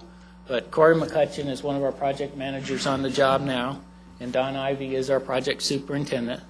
And the timing of the completion of that job with the start of your job should work out relatively close. I mean, we're scheduled to complete March, April. I'm hearing 10 to 12 months in pre-construction, so it should work out pretty close. So we'll be able to bring this level of experience to your project. I think it's a big plus for us. About our organizational chart, Corey and Don will be on site. I won't be on site. I'll be coming to see the job. They'll be supported by Philip, and Philip will be supported by our estimating department in our office. And then off-site, we have our quality control, our safety, our building enclosure, and then we have corporate as well. Corporate has a lab division, essentially, with experts, big-time expertise in the lab field. They're a large asset that we have as a company. Yeah. Some of the keys to success. The first one, this all has to do with cost. Again, it's to give you the most we can for the budget you have. With our history of doing lab works across the country, our local market conditions, our subcontractor database, we really feel you'll get your value with us. We're very competitive, and I think Tarrant County would benefit from that. With respect to the job itself, we talked a little bit about how we have to work with the existing facility. The ME's office is right there. The JPS is right there. We don't want to disrupt anything, so when we go through pre-construction, we'll also be putting together site-specific quality control plans and site-specific safety plans so that we have as little disruption as any. Mike had indicated how tough these lab jobs are. One of that is the commissioning process, and our goal is to, when your user group takes over the facility, that we've trained them and brought all the systems up and running so that they know what to do and how to manage it and take it after we leave. I think with that, I'll leave it to Chris. Thank you. Thank you. My name is Chris Peck, and I'm the Vice President of McCarthy's Texas Division. And one of my responsibilities is to coordinate our mentor-protege activities with MWBE and Hub subcontracting firms. And I'd like to spend just a minute and talk a little bit about our process. We have a formal and as well as informal mentor-protege relationships with several MWB and Hub firms in the North Texas area. We have one in particular that I'd like to share with you that we're going to present with this project. We have a relationship with Pegasus Texas Construction. They are, I think, currently working with you on the Tarrant County Jail job. Our relationship with Pegasus goes back some 25 years.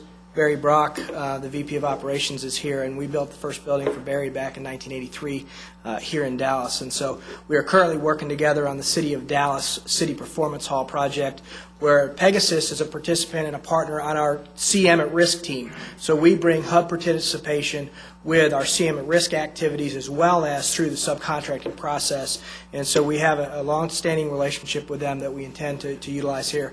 We'll be able to meet. That's Richard Knight's. That's Richard Knight's group, yes.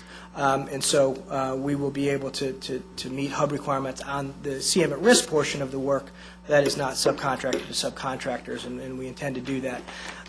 One of the reasons that I think our MWB and Hub process works is because it's part of our day-to-day business. If you look at our work program, we try to attract Hub participation on all of our projects. Many of our private sector clients now are because of incentives and other things that they're receiving from communities, participating in good faith effort programs. We've just made it part of our culture and made it part of our business. And so one of the things that we work constantly is to identify capable and quality subcontractors. This is a very demanding project.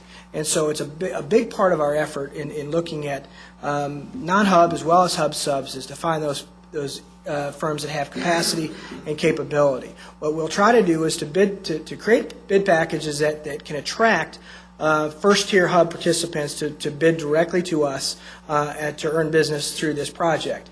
If the package is too big or has some unique elements to it, we'll work with the first-tier major non-Hub subs to look at Tier 2 opportunities where we can encourage the first-tier subs to reach out to MWB firms to be able to carve out a piece of the overall scope of work to them. We've had great success in getting not only Tier 1 but Tier 2 Hub participation. We have a very successful process of tracking and a timely approach, so you as a Commissioner's Court or anyone in Tarrant County could know in real time where we are with our Hub program, and we do monthly reporting that will be consistent with your requirements. At the end of the day, it's where the rubber meets the road. And if you look at our track record of Hub participation in recent years in DFW, we have proven that we have an outstanding process that does indeed bring significant Hub participation to our projects. These are examples of public. The W Hotel was a private project, and we brought in over 31%. The forensics lab's at 21%, and I will tell you, there is a challenge with this job, and I think we can certainly meet the minimum requirements, but there's a ton of equipment that you have to buy for laboratory space, and so a lot of those equipments are vendors that are single source or limited source, and so there's a little bit of distinction in that there's a higher percentage of cost in a lab job that is related to equipment versus general building. But even with a very similar building, we were able to exceed the 20% mark on a forensics lab. So we're very confident that we'll be able to achieve similar results here. And again, our partnership with Pegasus is not a shotgun marriage. We have a great relationship with them through working together on DISD, the City of Dallas, and again, our personal relationship with Barry goes back some quarter century. So we have a great working relationship with Richard and everyone in his organization. To wrap up, I'll give it back to Mike. Okay. I know we're getting closer, over our 20, I don't know which, but I know we're close, so I'm going to wrap up real quickly. And again, thank you all just for the opportunity for us to be here today and to present to you. And I think one of the things that's important to everybody who's buying and procuring construction services, and I think that goes a long way, everyone just simply wants to be able to sleep well at night. They don't want to worry about, their project, so to speak. So how do you sleep well at night if you're buying any services I think, in life, and you look for people that really have expertise relative to a particular business. And although we have a very diverse work program, we are not experts at everything, okay? We are not experts at every type of building product. Where we are experts is in the lab and research area. Again, the long-term commitment of over 30 years of building these types of facilities with the delivery method, the CM at risk delivery method, which was actually pioneered by Mike McCarthy, who was our former chairman. He was one of the gentlemen who went across the country really in the hospital institutions and worked with the National AGC and so forth to develop these CM at delivery processes that we use today. So it is very much a part of our culture relative to controlling cost. You know, you need the job done on time, of course, and we have to maintain cost. The neat thing about having expertise is it's one thing to maintain costs once you're on site, but getting a client to budget. I mean, that's what's really, you know, connecting all the dots, making sure that we can achieve the budgets and exercise that type of fiduciary responsibility that you all feel good about. So expertise, I believe we're experts. And I think if you check our references, you'll find that to be the case. The other thing that is a little unique here that has worked, that James mentioned, that I think works in everybody's favor, is we aren't always able to bring a like team to a like project. Sometimes we have like expertise, but we don't have quite the right team or the type of team that we would like. I mean, here we have guys that are currently, on a particular project, are working with subs who are right here, part of the Tarrant County community. The whole variety of the subs who are on the job over in Dallas actually live right here, in the general community here. So we're able to bring a team of people and those subs that want to continue to participate to bring their knowledge base upon this project. So with that, I'll close. Again, we appreciate our time to stand here and present before you today. Thank you. Commissioner Brooks? I just wanted to congratulate them on their approach to the MWBE/hub relationship. I think that the way that you approach it is the way to do it, through mentorships that actually build capacity of the mentor organization. Your numbers are approaching where I would expect them to be approaching. Sure. We concur. We've got a couple of projects going now that are in the 40 to 50% range, but you're getting there. Mm-hmm. We've just been challenged to have 50% on a particular project, so we have that commitment in place with actually the Dallas Center for Performing Arts. So, the architectural firms that we have interviewed, have you had a chance to work with most of those firms? Well, in particular, I would say HKS. We're working with them on the forensic facility. We've worked with them probably more than any other of the other candidates that you had. They're all fine firms, but that particular firm, we work on both the healthcare and lab research all over the country. Chris, are there any other? Yeah, we've worked with Carter Burgess on various projects, not a lab project. Brinkley Sargent, LBL, I'm sure we have national somewhere. I'm not familiar with our local team having a relationship with those two firms. Okay. And then talk to us a little bit about the Green Building LEED certification and your experience with that. Okay. Well, if I may, we have several. We have several individuals in our organization that are LEED certified. We are currently embarking on a LEED project for the city of Dallas, which is the city performance hall that we're working with Pegasus on. That's going to be a LEED Silver project. We have several projects across the country that are currently in certification, and we have about a half dozen jobs that have completed certification. One note, the W Hotel, which was a project that we showed some MWB percentage in Dallas, we went through an entire LEED analysis for the client, as we do on many jobs. They elected not to go through it, but our pre-construction process has a sustainability review and LEED checklist that we go through pre-con, and so we've got the capacity in our office to work with the A&E team and the ownership to go through the LEED process, and if you choose to certify the building, then we have those measures in place. Really, it's, as you know, in the pre-con, in the design side, it's about really working together as a team to get all those points, a lot of energy efficiency. One element with the laboratory is it's not the most energy efficient building because of all the air changes and things like that. So sometimes you can't meet all those credits, but we can meet credits on the architectural side. And then in construction, that's where we really can come into play a lot, is taking advantage of all the efficiencies that we can, conservation and all those elements that we have the processes in place to do. And again, we're going to kind of, if we were awarded this project, we'd be concurrently doing a project in Dallas with the same requirements. Any other questions? Thank you very much. Appreciate your time. Great. Thank you all very much. Thank you. Donna, we're going to ask for a 5-minute break. Thank you, sir.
We'll talk with Connie. Have we already commented about the attorney being here? Yeah, because we're giving him fits, and we understand now Connie's the one that called him over. We were doing so well. Yeah. It's been a really pleasant, long day. Allow me to introduce John Avila with Thomas S. Byrne. Welcome, John. Thank you. Judge, Commissioners, we're here to give you a fast and furious presentation on our qualifications to hopefully become your CM for the Medical Examiner's Building. Now, our instructions were to provide information in a narrative fashion that followed the request for proposal or request for qualifications, which you've probably seen. And so that's what we've done. And what we want to do is just move briskly through it so we can get the question and answer period. Towards the tail end of this, there are some specifics about this particular site and things like that. There's no drawings at this point, so you can't address the project itself, though we have looked at your costs and your program, and all that seems to be in line. Here are our goals, which I'll not go through, and they cover the issues I just addressed. And just briefly about Byrne, we are Tarrant County's oldest active general contractor, having been founded in 1923, and I think you all know that. We serve our clients from offices in Fort Worth, Dallas, Austin, and San Antonio. We do work as a traditional general contractor, a construction manager at risk, a CM agent, design, build. Our annual volume floats around 350 to 400 million. We have 250 employees. 75% of our work is negotiated, as in this same fashion that we're doing today, and 25% is competitively bid. Our bonding capacity is a little over 300 million. We have a host of healthcare and laboratory and wet lab and research facility experience throughout the company's history and over the last specifically 10 years. And so rather than go through all that in detail, we just showed you a smattering of it, and we'll highlight these three to begin with, which include the Tarrant County Public Health Facility, which was completed a couple of years ago in a $14 million project, the JPS Health Center for Women, and currently we are on the UNT Biological Science Research Building up in Denton. We are 85% complete with the pre-construction, so we're very, very, very current on laboratory work, research, facility type stuff, and so on. The actual operation, the construction has not begun. Sterigenics is here in Fort Worth, and it is a very highly technical waste removal of toxic and medical related materials, and so I suspect there'll be some of that involved in this facility, and so we've done some of that. In addition to that, some of the healthcare work that we just completed. And as I said, I won't go through all that. You have it in your packet to look at your leisure.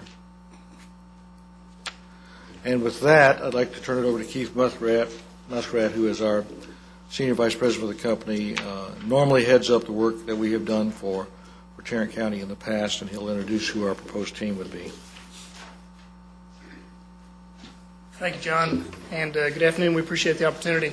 I'm Keith Muskrat, construction manager. I'll be the seamless communication link between the pre-construction and the construction team and be involved throughout the project.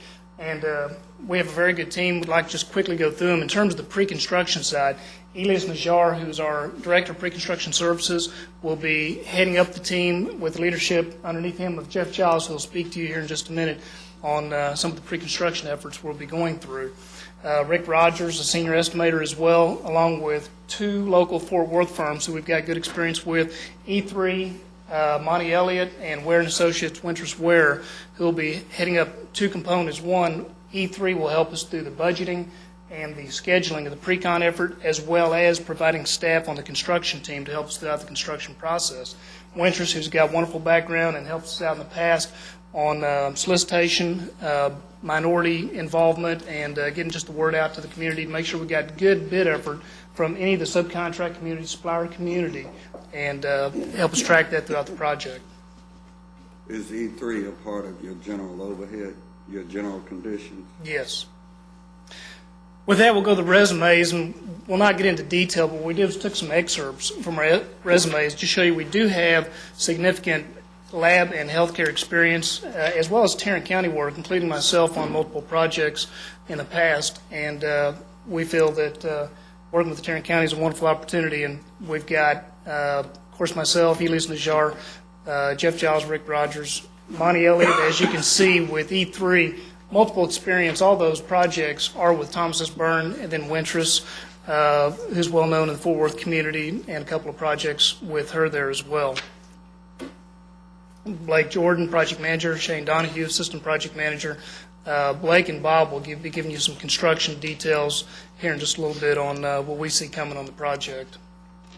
We understand that LEED is a goal for this project for the county, and we've got pretty good background in LEED, and we'll have a good team and we'll get into some of the qualifications of our people here in just a minute, but kind of the outline of LEED, the approach that we take, and I think that any job needs to take heading toward LEED, is to set a baseline. And in terms of sustainability design, you've got to sit there in the programming stage or schematic stage and say, what's real, what can we do, and go off the LEED checklist and set up and say, here's what's practical for the site, the type of structure, the type of use of the building, and then say what's attainable in terms of certification, whether it's silver, gold, or whatever the goals are for the county, as well as making sure it meets economic goals as well.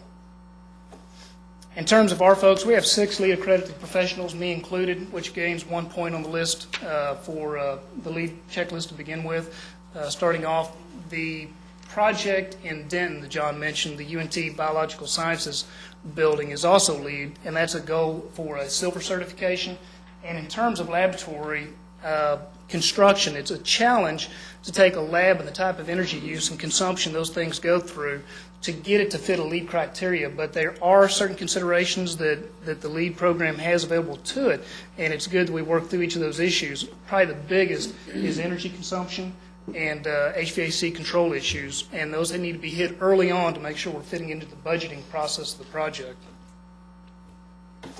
Sustainability in construction laboratories, the challenges just mentioned, HVAC, because of the energy consumption and the aspects of sustainable design for the laboratories would be the reduction of the energy consumption, the efficient use of the materials and resources of the building. And I think, again, back to that baseline, we've got to hit it early on, making sure the design team and us, in terms of estimating, hit the goals by planning for the project early on. Design and construction aspects in a laboratory, just kind of common components that are key elements we need to focus on in a lab. And you can get into, surfaces, dust control, the HVAC systems, laboratory occupancy. But I think what's important here for this slide is to understand we've got to meet the needs of the user. If we're not giving the user their expectations when they move in, they start operating, we haven't accomplished what our job is. And what we recommend is involvement of the user group from early on in the pre-construction process, with having Dr. Pirwani's staff involved in the pre-construction meetings to understand what their expectations are. We can align the budgeting goals and the product or the components of the job to meet the end result. And I think probably some of the biggest challenges of that is equipment, to understand what's needed on the equipment, the casework, and how that fits into the building, how that is usable for the space that people are in when they're trying to function in their environment.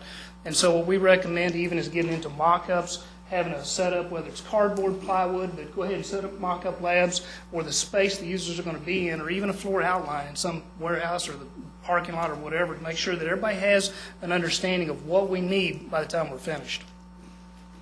With that, I'll go ahead and roll it over to Jeff Giles, who will kind of run us through how we get through the pre-construction process. Thank you, Keith. I'm Jeff Giles, Senior Estimator with Byrne. I can talk to you briefly about our pre-construction process.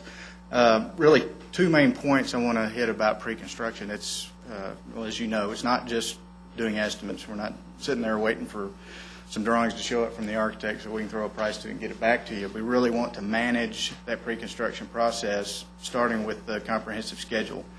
The job doesn't start when we mobilize on site. It starts when we award the contract and we get going on pre-con. So having a comprehensive schedule showing the design dates, when we're going to get documents, when our estimates are going to be due, when we're going to have our review meetings, all that leads up to that start date. So if any of those slide, everything slides. So it's very important to see that, to show that, and then stick to it. Each one of those estimates you're going to see, again, not just being an estimate, when we're reviewing those documents, we're quantifying materials, we're pricing items, but we're also building it in our head. What problems are we going to run into? Is there a better way to do this? Is there a less expensive way to do this? So you'll see in the pricing, you'll see clarifications on assumptions we've made.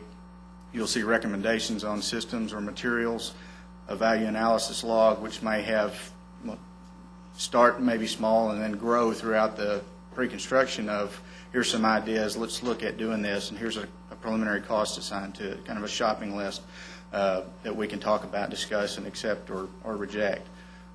Keith talked a little bit about LEED and going through that checklist. It's going to be very important to hit that early, as he mentioned. It can be very challenging early because each one of those credits is going to apply to a particular project in a number of ways. It may mean $10,000 worth of work to a specific job. It may mean $100,000 to another one. So it's very important to try and put some preliminary cost to each one of those early on so you can find your way through getting those credits and getting the certification you're looking for. Almost told Jeff to move the slide for me. This is an example of pre-construction estimates. This is not set in stone, and again varies by the project. Sometimes there's 3 of these estimates, sometimes there are 8, but in general we'll start with the programming estimate, which may not be much more than a spreadsheet on the spaces that you've identified that you need, putting the cost of those square footages. Obviously we'll have a pretty healthy contingency starting off with that. As we move through pre-construction and get more information from the design team, that contingency's falling. We're narrowing down and dialing into exactly what the scopes are going to be, so we're more accurate with our pricing and subcontractor input, so that contingency is going to shrink as we go along. This is a sample cost estimate. This is what you'd likely see from us. This is organized by trade or by bid package. We like to start from the very beginning, organize it by trade, because that's when it hits the street, when it gets advertised and bid. These are the bid packages that will hit the street. These are the bids we're going to receive. This allows us to be seamless from beginning to end. You can see how the numbers move up and down. There's a variance column over to the right there and a cost per square foot. There's also a remarks column you can't see, but we come back and the numbers change substantially. If it's broken down by division or even by major minor code, it gets kind of confusing on what does that really mean. In this one, you can see the drywall went up or the tile went down, mechanical went up. It makes it very easy to pinpoint what's moving and pinpoint what's caused that change. Behind this sheet in the estimate will be clarifications and assumptions. There basically be a scope of work, and it again is organized by trade. So when you look at wood flooring and it's $50,000, you can flip back a sheet or two, and under wood flooring it tells you what kind of wood flooring we've assumed or what kind was spec and where we've put it and any pertinent information having to do with that pricing. This is an example of the value analysis log I spoke of earlier. Again, just kind of a shopping list. Here's some ideas. Let's talk about it, see which ones we think are worth following and which ones aren't. This just kind of summarizes the process I just showed you. The one thing I want to mention here is after we've gone through the pre-con, we're getting ready to go out to bid. It's very important. The bid package process and the advertising process is very important, obviously advertising, but in putting together those bid packages, we've got to be detailed, we've got to be concise, we've got to be logical, and separate the scopes into the trades as they need to be, and don't stick a piece of work with a trade that's not going to want to do that work, as then they're not going to be very efficient. They're going to be they're going to be conservative in their pricing, and it's going to reflect in your number. And then also, with the help of Wintrust, just getting that project marketed out on the street. Everybody's busy now, and you are literally competing for subcontractors with other projects. So talking the job up, starting early, getting them involved early in pre-con, and then especially when you're advertising, get it on the street, is a very important piece to getting your job in budget. With that, I'll turn it over to Blake Jordan. Hello, I'm Blake Jordan. I'll be the on-site project manager. First off, the construction phase services, we manage on-site, we manage everything that happens on-site, all the logistics, all the environmental issues, all the staging and phasing and sequencing of the project. Also, we manage our subs very well. We make sure that the project is brought in on time and under budget. And we try to use and get the best subs to help us do that. the schedules, throughout the construction process, we're always updating and adjusting our schedules to help keep on track.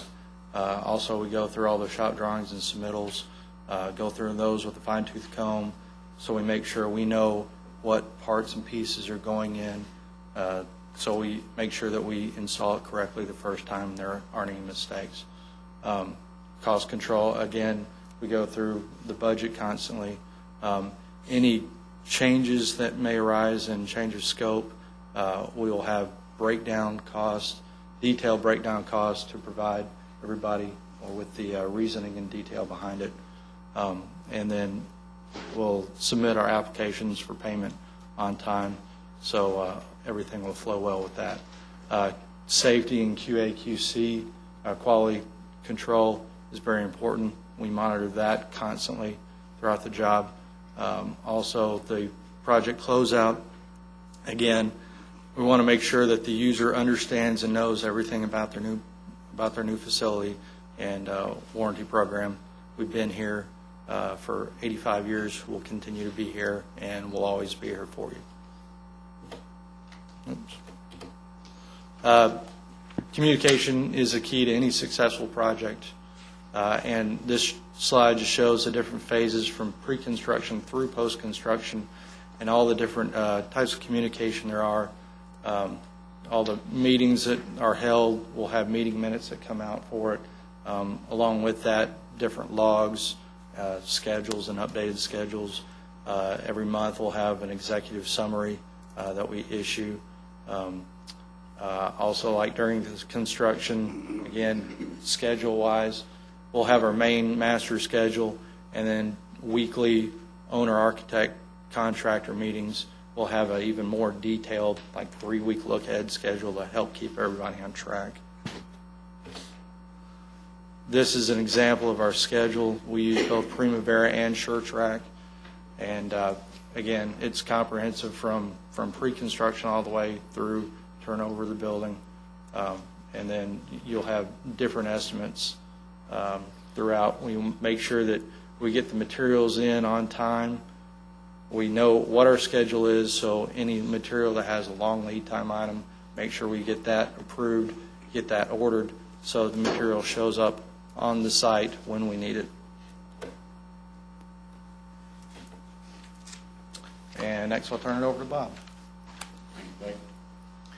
I'm Bob Dewey. I'm the proposed superintendent for the job. Let's talk a little bit about our safety program. We have an onboard safety director that comes to the job at least 2 or 3 times a month, and whenever I call him if I need him.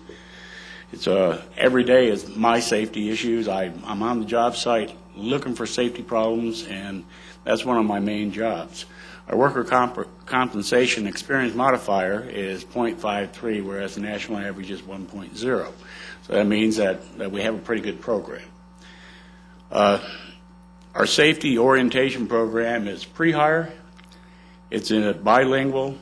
Our safety meetings are bilingual. Our JHAs, which are job hazard analysis that we do each morning, that's bilingual if need be. Like I say, the project safety inspections is not only myself, it's also the project managers and the senior project managers when they come to the job site, which is usually about once a month. We have a quality assurance and quality control program that's job specific. If you have fume hoods in your labs that you don't normally have in a, let's say, condominium or whatever, you'll see fume hoods on this, but you will not see high finish schedules on the quality assurance and quality control. We had pre-installation conferences for all subcontractors before we start any major work of any type. Detailed checklists. We monitor your project quality every day. We ensure high quality standards are met by all the project personnel that's on the job site, whether you're a laborer or whether you're a high finish man. Punch list procedures is normally I go through and do the punch list, or I'll have the project engineer go with me at the same time. What I see every day, sometimes you can't see the forest for the trees, and the guy that's not out there every minute can see things that I don't see. the commissioning. It says comprehensive commissioning and startup. Commissioning on our jobs, it starts at the beginning of the job, not at the end of the job. If all the ductwork is dirty and nasty, it's pretty hard to commission that piece of HVAC equipment. So we keep up with it as we go. The critical issues and the site logistics of this job,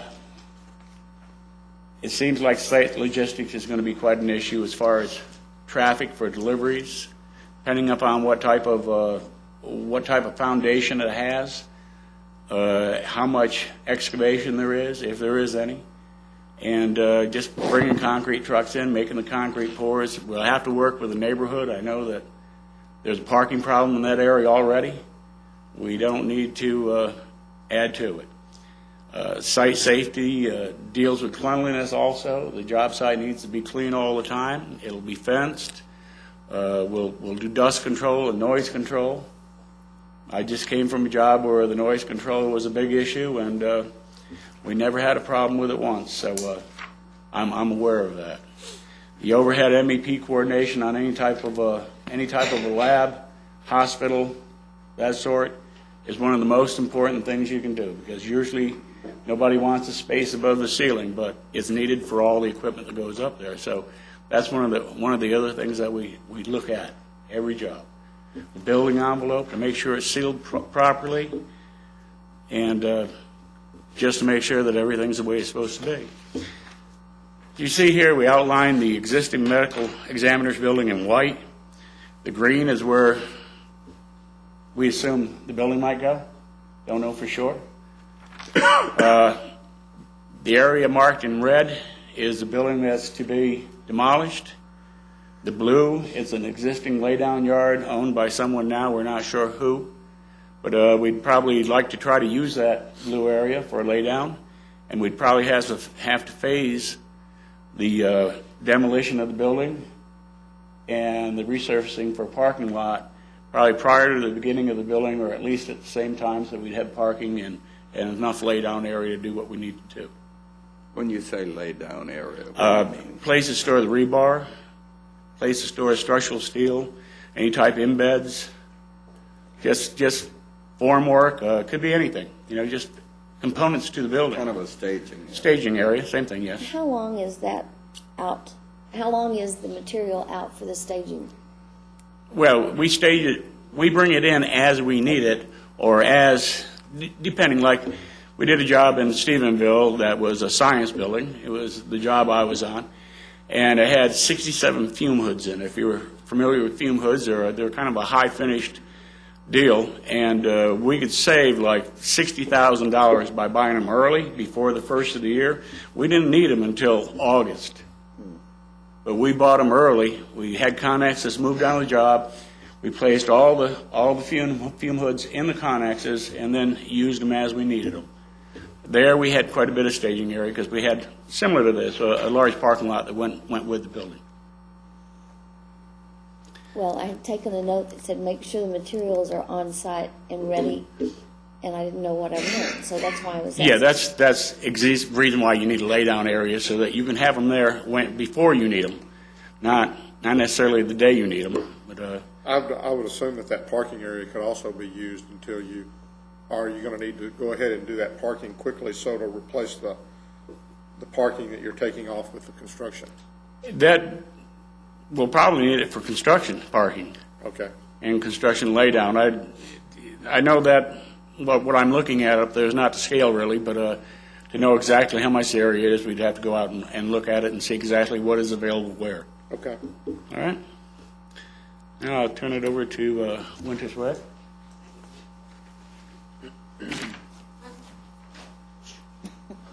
Good afternoon, I'm Winters Ware, and we will be handling the hub coordination for this project. We do that extremely well. We have 21 years of experience. We will be reaching out to the grassroots community, advertising in local publications, having mixers, or how to really attract subs to this project for primes as well as subcontractors. Something that's really unique about our team, the three companies are currently working together on 3 projects in Fort Worth right now. So we didn't just come together for this RFP. We do a lot of work together, and our hub and MWBE participation is usually above the percentage that for most of our clients. Thank you, Winters. Monty Elliott, President of E3, Judge Whitley, Commissioners and Committee. Just briefly, before John comes back, I just wanted to give you a little sense of the team. E3 is a small minority firm. We've been operating since 2003. In 2006, we had revenues of about $250,000, 3 full-time employees, 2 part-time.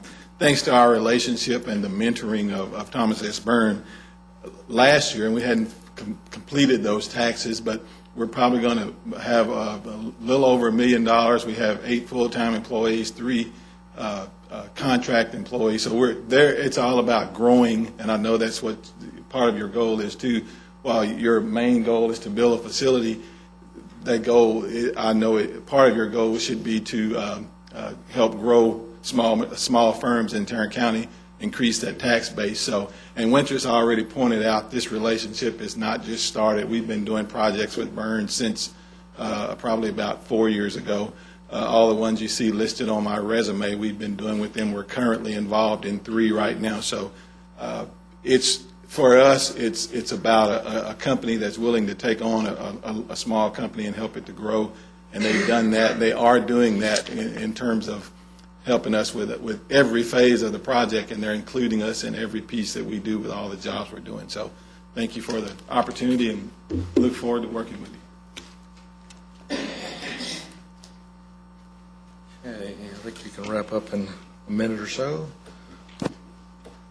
Well, as you know, Byrne itself is an MBE firm, but we are a very large firm, and so depending upon where we're operating, that sometimes counts against percentages and sometimes does not. But it's not an issue for us. Ours it's a culture, and so for us it's about helping all women and minority-owned companies that we can, no matter where our operations are at.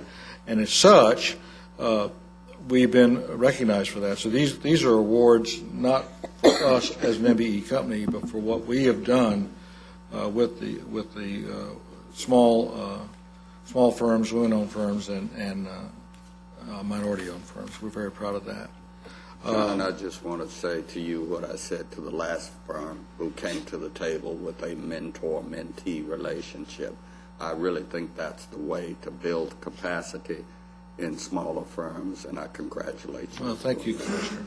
And McCarthy was our last firm. We know, we saw them on the way out, and their friends are a great, great company, and I know they do that. And we have, besides Monty, at least 4 or 5 relationships right now. Again, in Dallas, Austin, San Antonio. We're not trying to get into every one, but we're there. Interesting enough, just an aside, some firms, you don't do work with them, but you mentor them by having them come in and go through the estimating or go through financials or how to get bonding and so forth, and so you're working with them, with our staff, and they're not doing work. So there's lots of ways to be of assistance.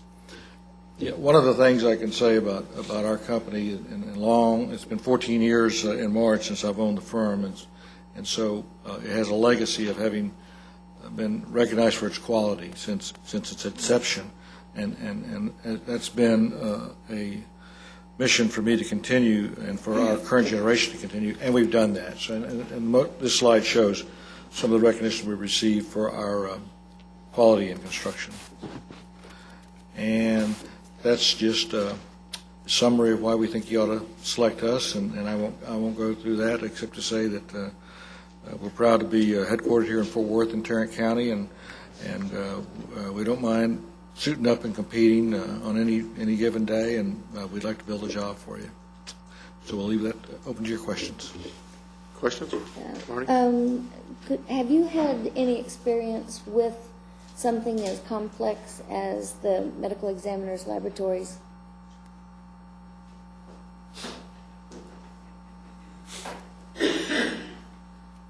In terms of both personnel and companies, yes, we have. And I think probably the best recent example is the UNT Biological Life Sciences Building, which is a full 5-story laboratory building for UNT.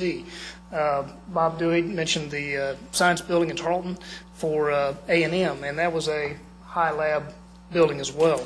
So yes, we have, and granted, the public health facility for Tarrant County wasn't a heavy lab. It did have a BSL-3 lab in it, but the coordination for the exhaust systems, the control systems, all that carries over to this similar type construction. So yes, and medical, I think, is a good representation of that as well, because you get into operating rooms and the components of an OR is a lot of the similar exhaust or technical aspects of construction that a lab requires. And our team in its entirety has plenty of medical experience as well. So both by example, recent and in personal resumes, I think we can show that. All right, thank you. John, you've seen the list of our architectural firms. Have y'all worked with projects with all of those firms? Yes.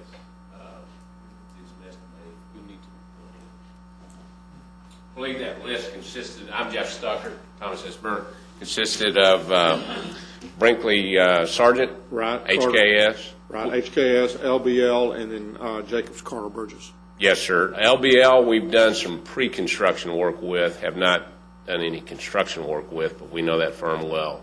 Okay. And have done projects with the other three. You might mention the police station lab that they have. Right, with Dwayne Brinkley, Brinkley Sargent, the city of Keller, police lab facility expansion there for the city of Keller. We did several projects there with that firm, and we've worked with HKS on many projects, same with Carter and Burgess. They're all good firms. Okay, thanks. Any other questions? John, thank you very much. Appreciate y'all coming out today, and appreciate your presentation. Thank you. Get y'all out early. 3 down, 1 to go. We'd ask for a 5-minute break. And he has Melvin.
Unreal LP.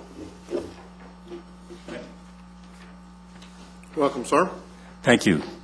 First of all, I appreciate the opportunity of being here. I'm Gerald Alley. I'm representing the Turner Conrail team. And we know you had a long day and you waited so long. So if you want to end this early, you can just select us and we can just go home. Okay, you want to do it the long way. You want to do it the hard way. We'll do it the hard way. Okay, first of all, let me say our agenda is what you see before you. It's going to be a presentation of our team. We're going to talk about our MWB participation. We're going to talk about our project approach. We're going to talk about our successes and why you should select us.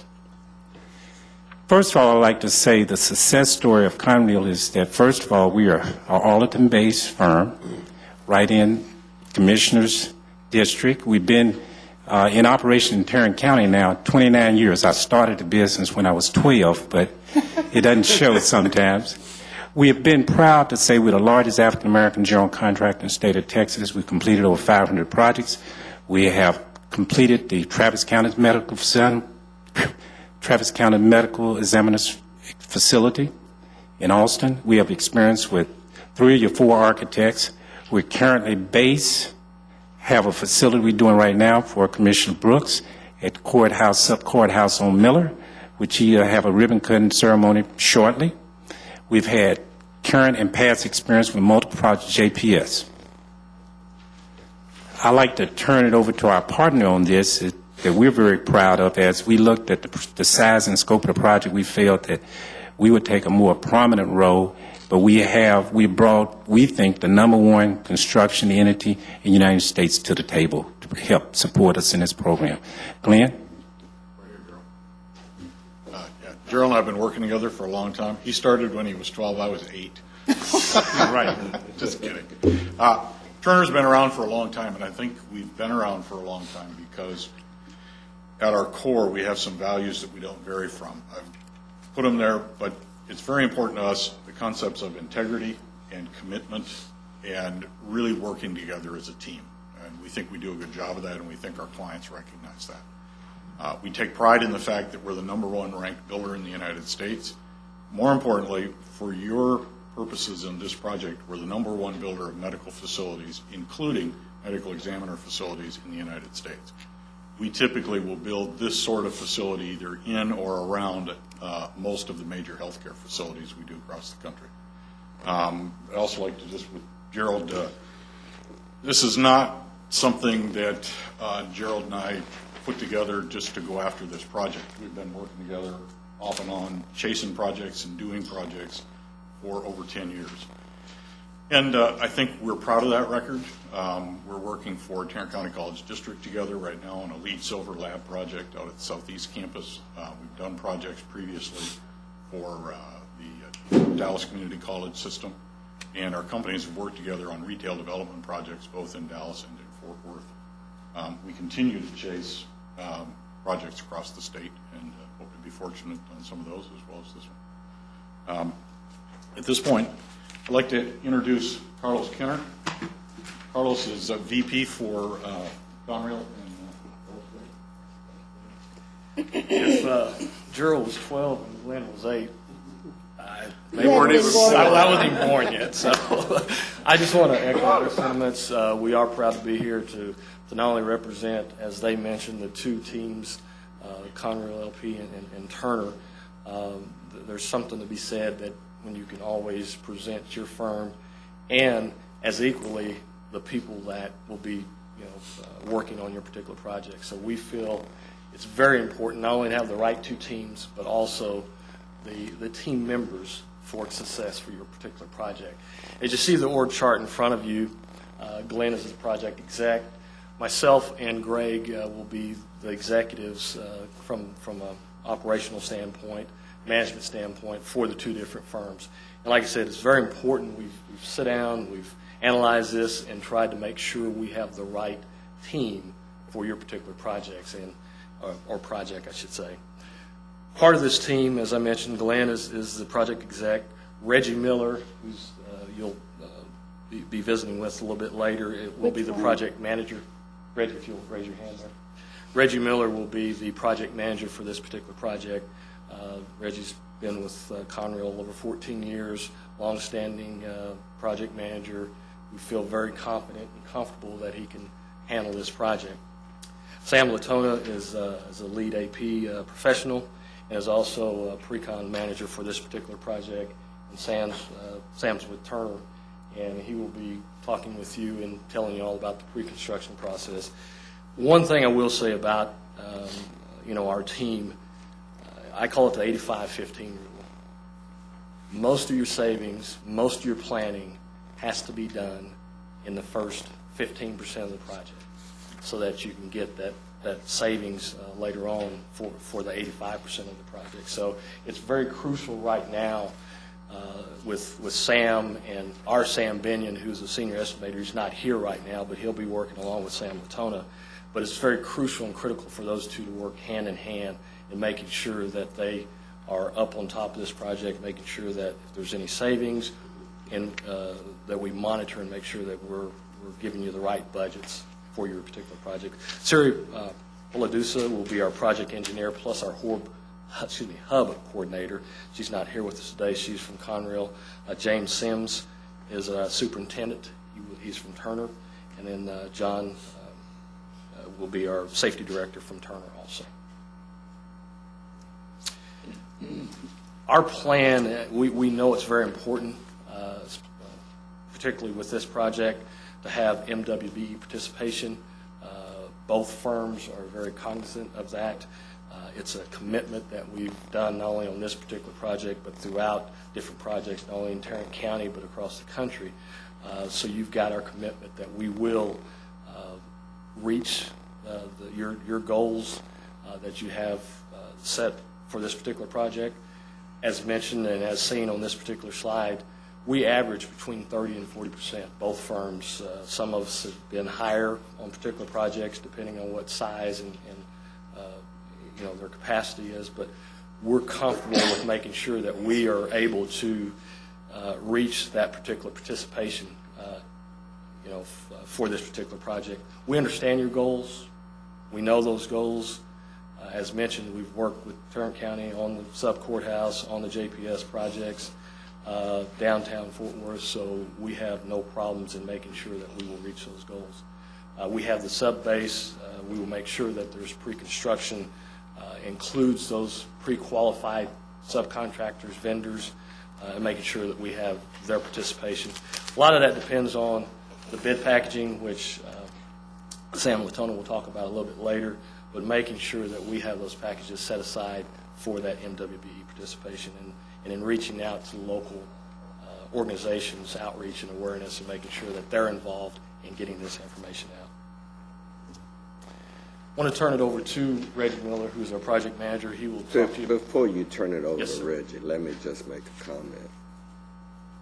I commented on the previous two presentations about the mentor-mentee relationship between contractors. This is what is the result. This is what is the goal of those types of relationships, building a firm that can stand on its own. So, thank you. Well, I was going to ask if you do have that mentoring relationship now. It's been going. It's developed going, more yeah. from a mentoring relationship now to a joint venture Right. relationship, which is the next step. Perfect. With that said, I appreciate those comments, Commissioner Brooks. I will turn it over to Reggie Miller. He'll talk to you about our project approach. Reggie. Good afternoon, ladies and gentlemen. The two key points we want to touch upon are pre-construction and construction. I'll let Sam talk a little bit more about pre-construction here in a second. As far as the construction aspect of it, you want to make sure that you execute your plan. Phasing is correct. Scheduling is a big part of it. Also, your quality, you want to give a quality product, and your closeout is going to be key to any project. And I'll turn it over to Sam and talk a little bit about the pre-construction. As the pre-construction manager, I'm responsible from the day we get the award of this project until we break ground. So during that whole process, I'm the one who's in charge of our side of the fence to make sure that everything works the way it's supposed to. And we have a process that we've set up that's been very successful in the past. And you see the sort of the roadmap of how we do it. That first estimate we produce, which is the schematic estimate, is the most important one, because moving forward as the design develops, we're comparing back to the dollars we've set aside for each one of the categories of the building to make sure that we can afford it. So we gather all the information we can in schematic, whether that's drawings, narratives, pictures, whatever we need to be able to know the scope of the work. We do that, and we take some of the architect's drawings, and we'll actually draw the foundation systems and the structural systems ourselves, and we'll show them to everybody so that they visually can see everything that we're putting into the job. We get their concurrence that that is going to be the scope of the project. We go back, re-put all of that information into our estimate, talk about the quality level of all of the finishes. We make sure we get that concurrence, and then we publish that first budget. And it's set up in a systems format which says foundations have so much money, the structure has so much money, the roof has so much money. And then as the design progresses, we compare back, we estimate the new design against the money we have in that budget for that category, and we make sure that we're still falling in the parameters of where the money is. If we're not, we go back and we look at options to be able to bring it back to within the budget. That's how we do the budget control. All that's well and good. What's the proof that this process works? The last 7 GMPs that we have done that we're now finished, we have been between 1% and 2% under the GMP on all 7 projects.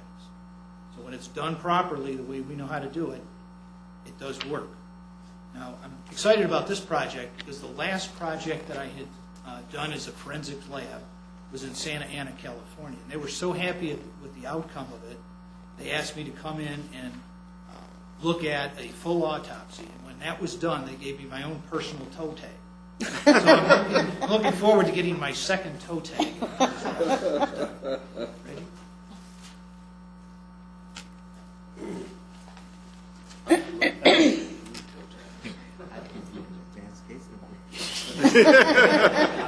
Dr. Pirwani's saying he can arrange this. No more autopsy. With an advanced case number reserved just for you. Okay. Our 5 key points that we want to touch up on are schedule, quality, safety, cost control, and closeout. As far as our schedule goes, your master pre-construction and construction schedules will be provided. As far as like your early buyout, long lead materials, those are going to be your critical items because you've got to get those things up front. You've got to know what they are. You've got to obtain those so that by the time you get to where they need to be in the project, you've already got them or they're pretty much there.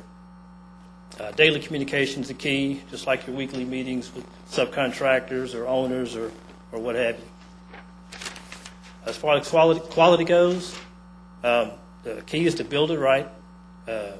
Our MEP coordination conferences are key because those are where most of your problems are going to arise down the line. You want to get those knocked out up front.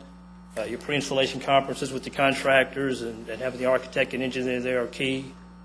And more importantly, your first work inspections, because if you get an item up front, get it corrected then, and we don't have to worry about it down the line. Safety. Safety is always number one. Our teams are experienced with downtown projects. We know the entities downtown. We've dealt with the street department, the fire marshal, those type of people. So we know the entities and the municipalities, and we're comfortable with those. And the main key is to make sure that everyone goes home safe the way they came to work that morning.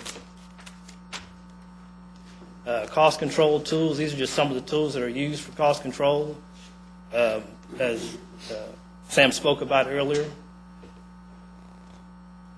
closeout is always something you want to start up front because closing out a project is got to be key. It has to be key.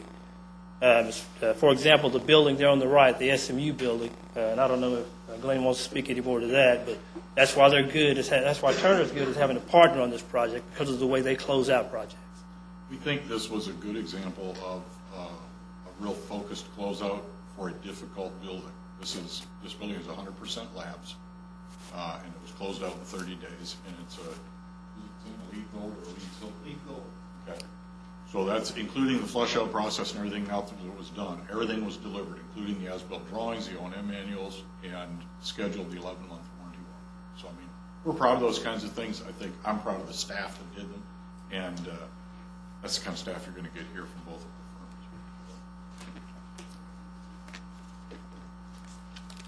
firms. Right now, I'm going to turn it back over to Carlos so he can go over a couple of the team's successes. We talked about MWBE participation earlier, and you can talk the talk, but you also have to walk the walk. A couple of projects that you see up on your screen are success stories that we are very, very proud of as two firms. The top project was a case study for the Tower Project here in Fort Worth downtown, built by Turner. The MWBE certified participation on that particular project was 37.4%. 24 of that was from Tarrant County right here, and 21% of that was from Fort Worth. To us, and I think to probably most firms and most owners across the country, that's a pretty good success story. That's what they can bring to the table. The next project is a case study, and it's actually Commissioner Brooks's sub-courthouse. 44% is MWBE certified participation on that particular project. We were very, very, very proud of that.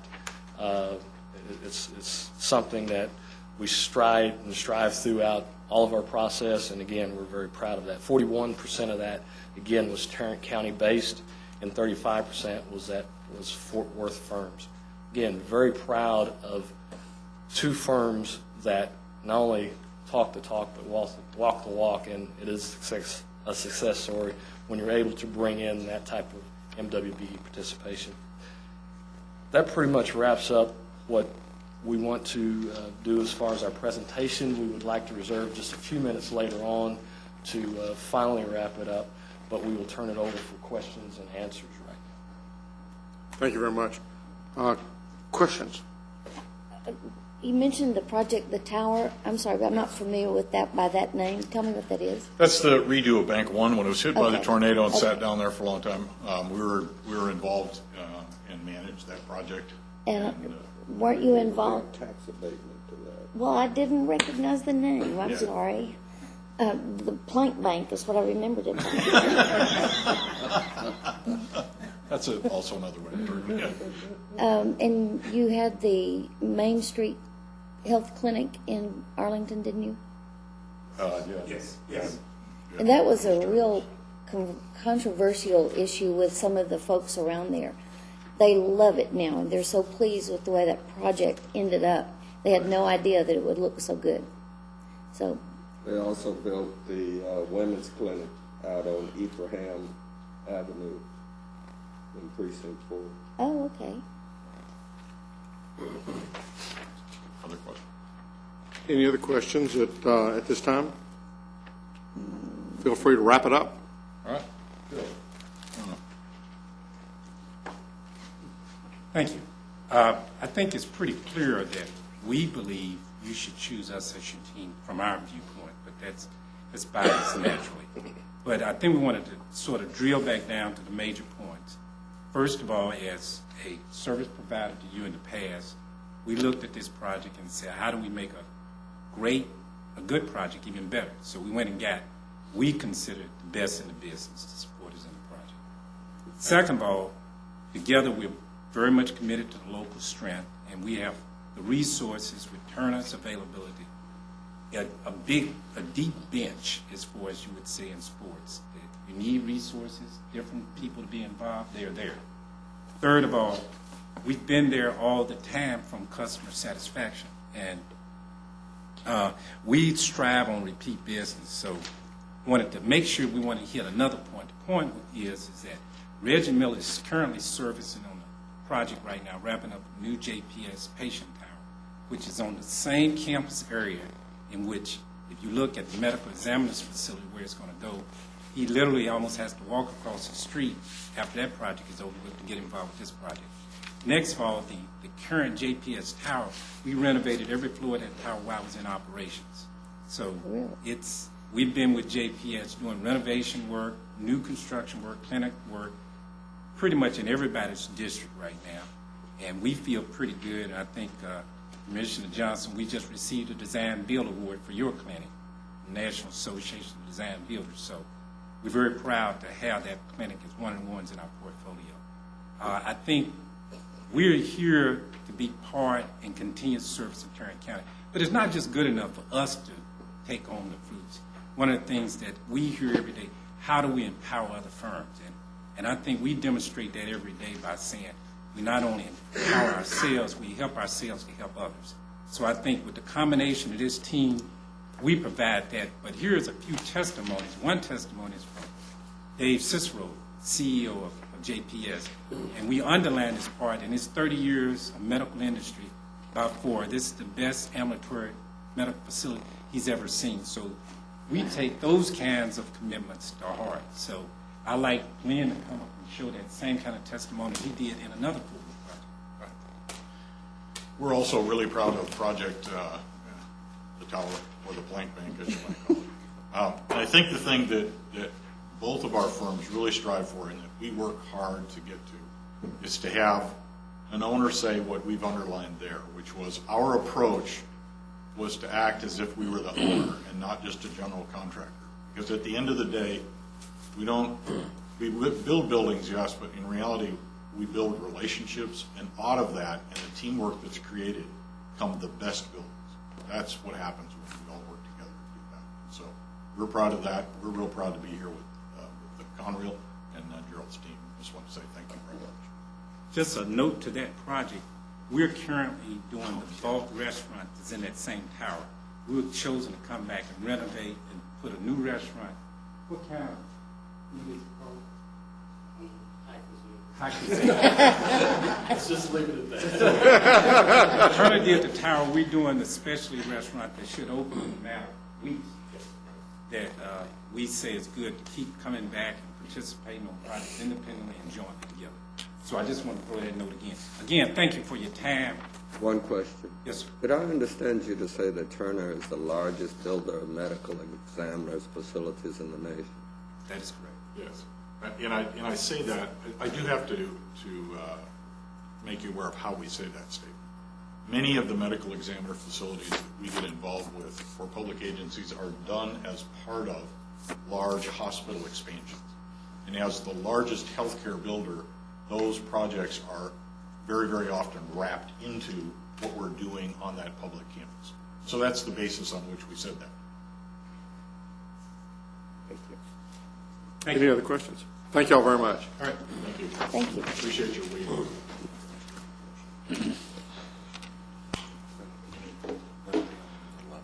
I was trying to close that down.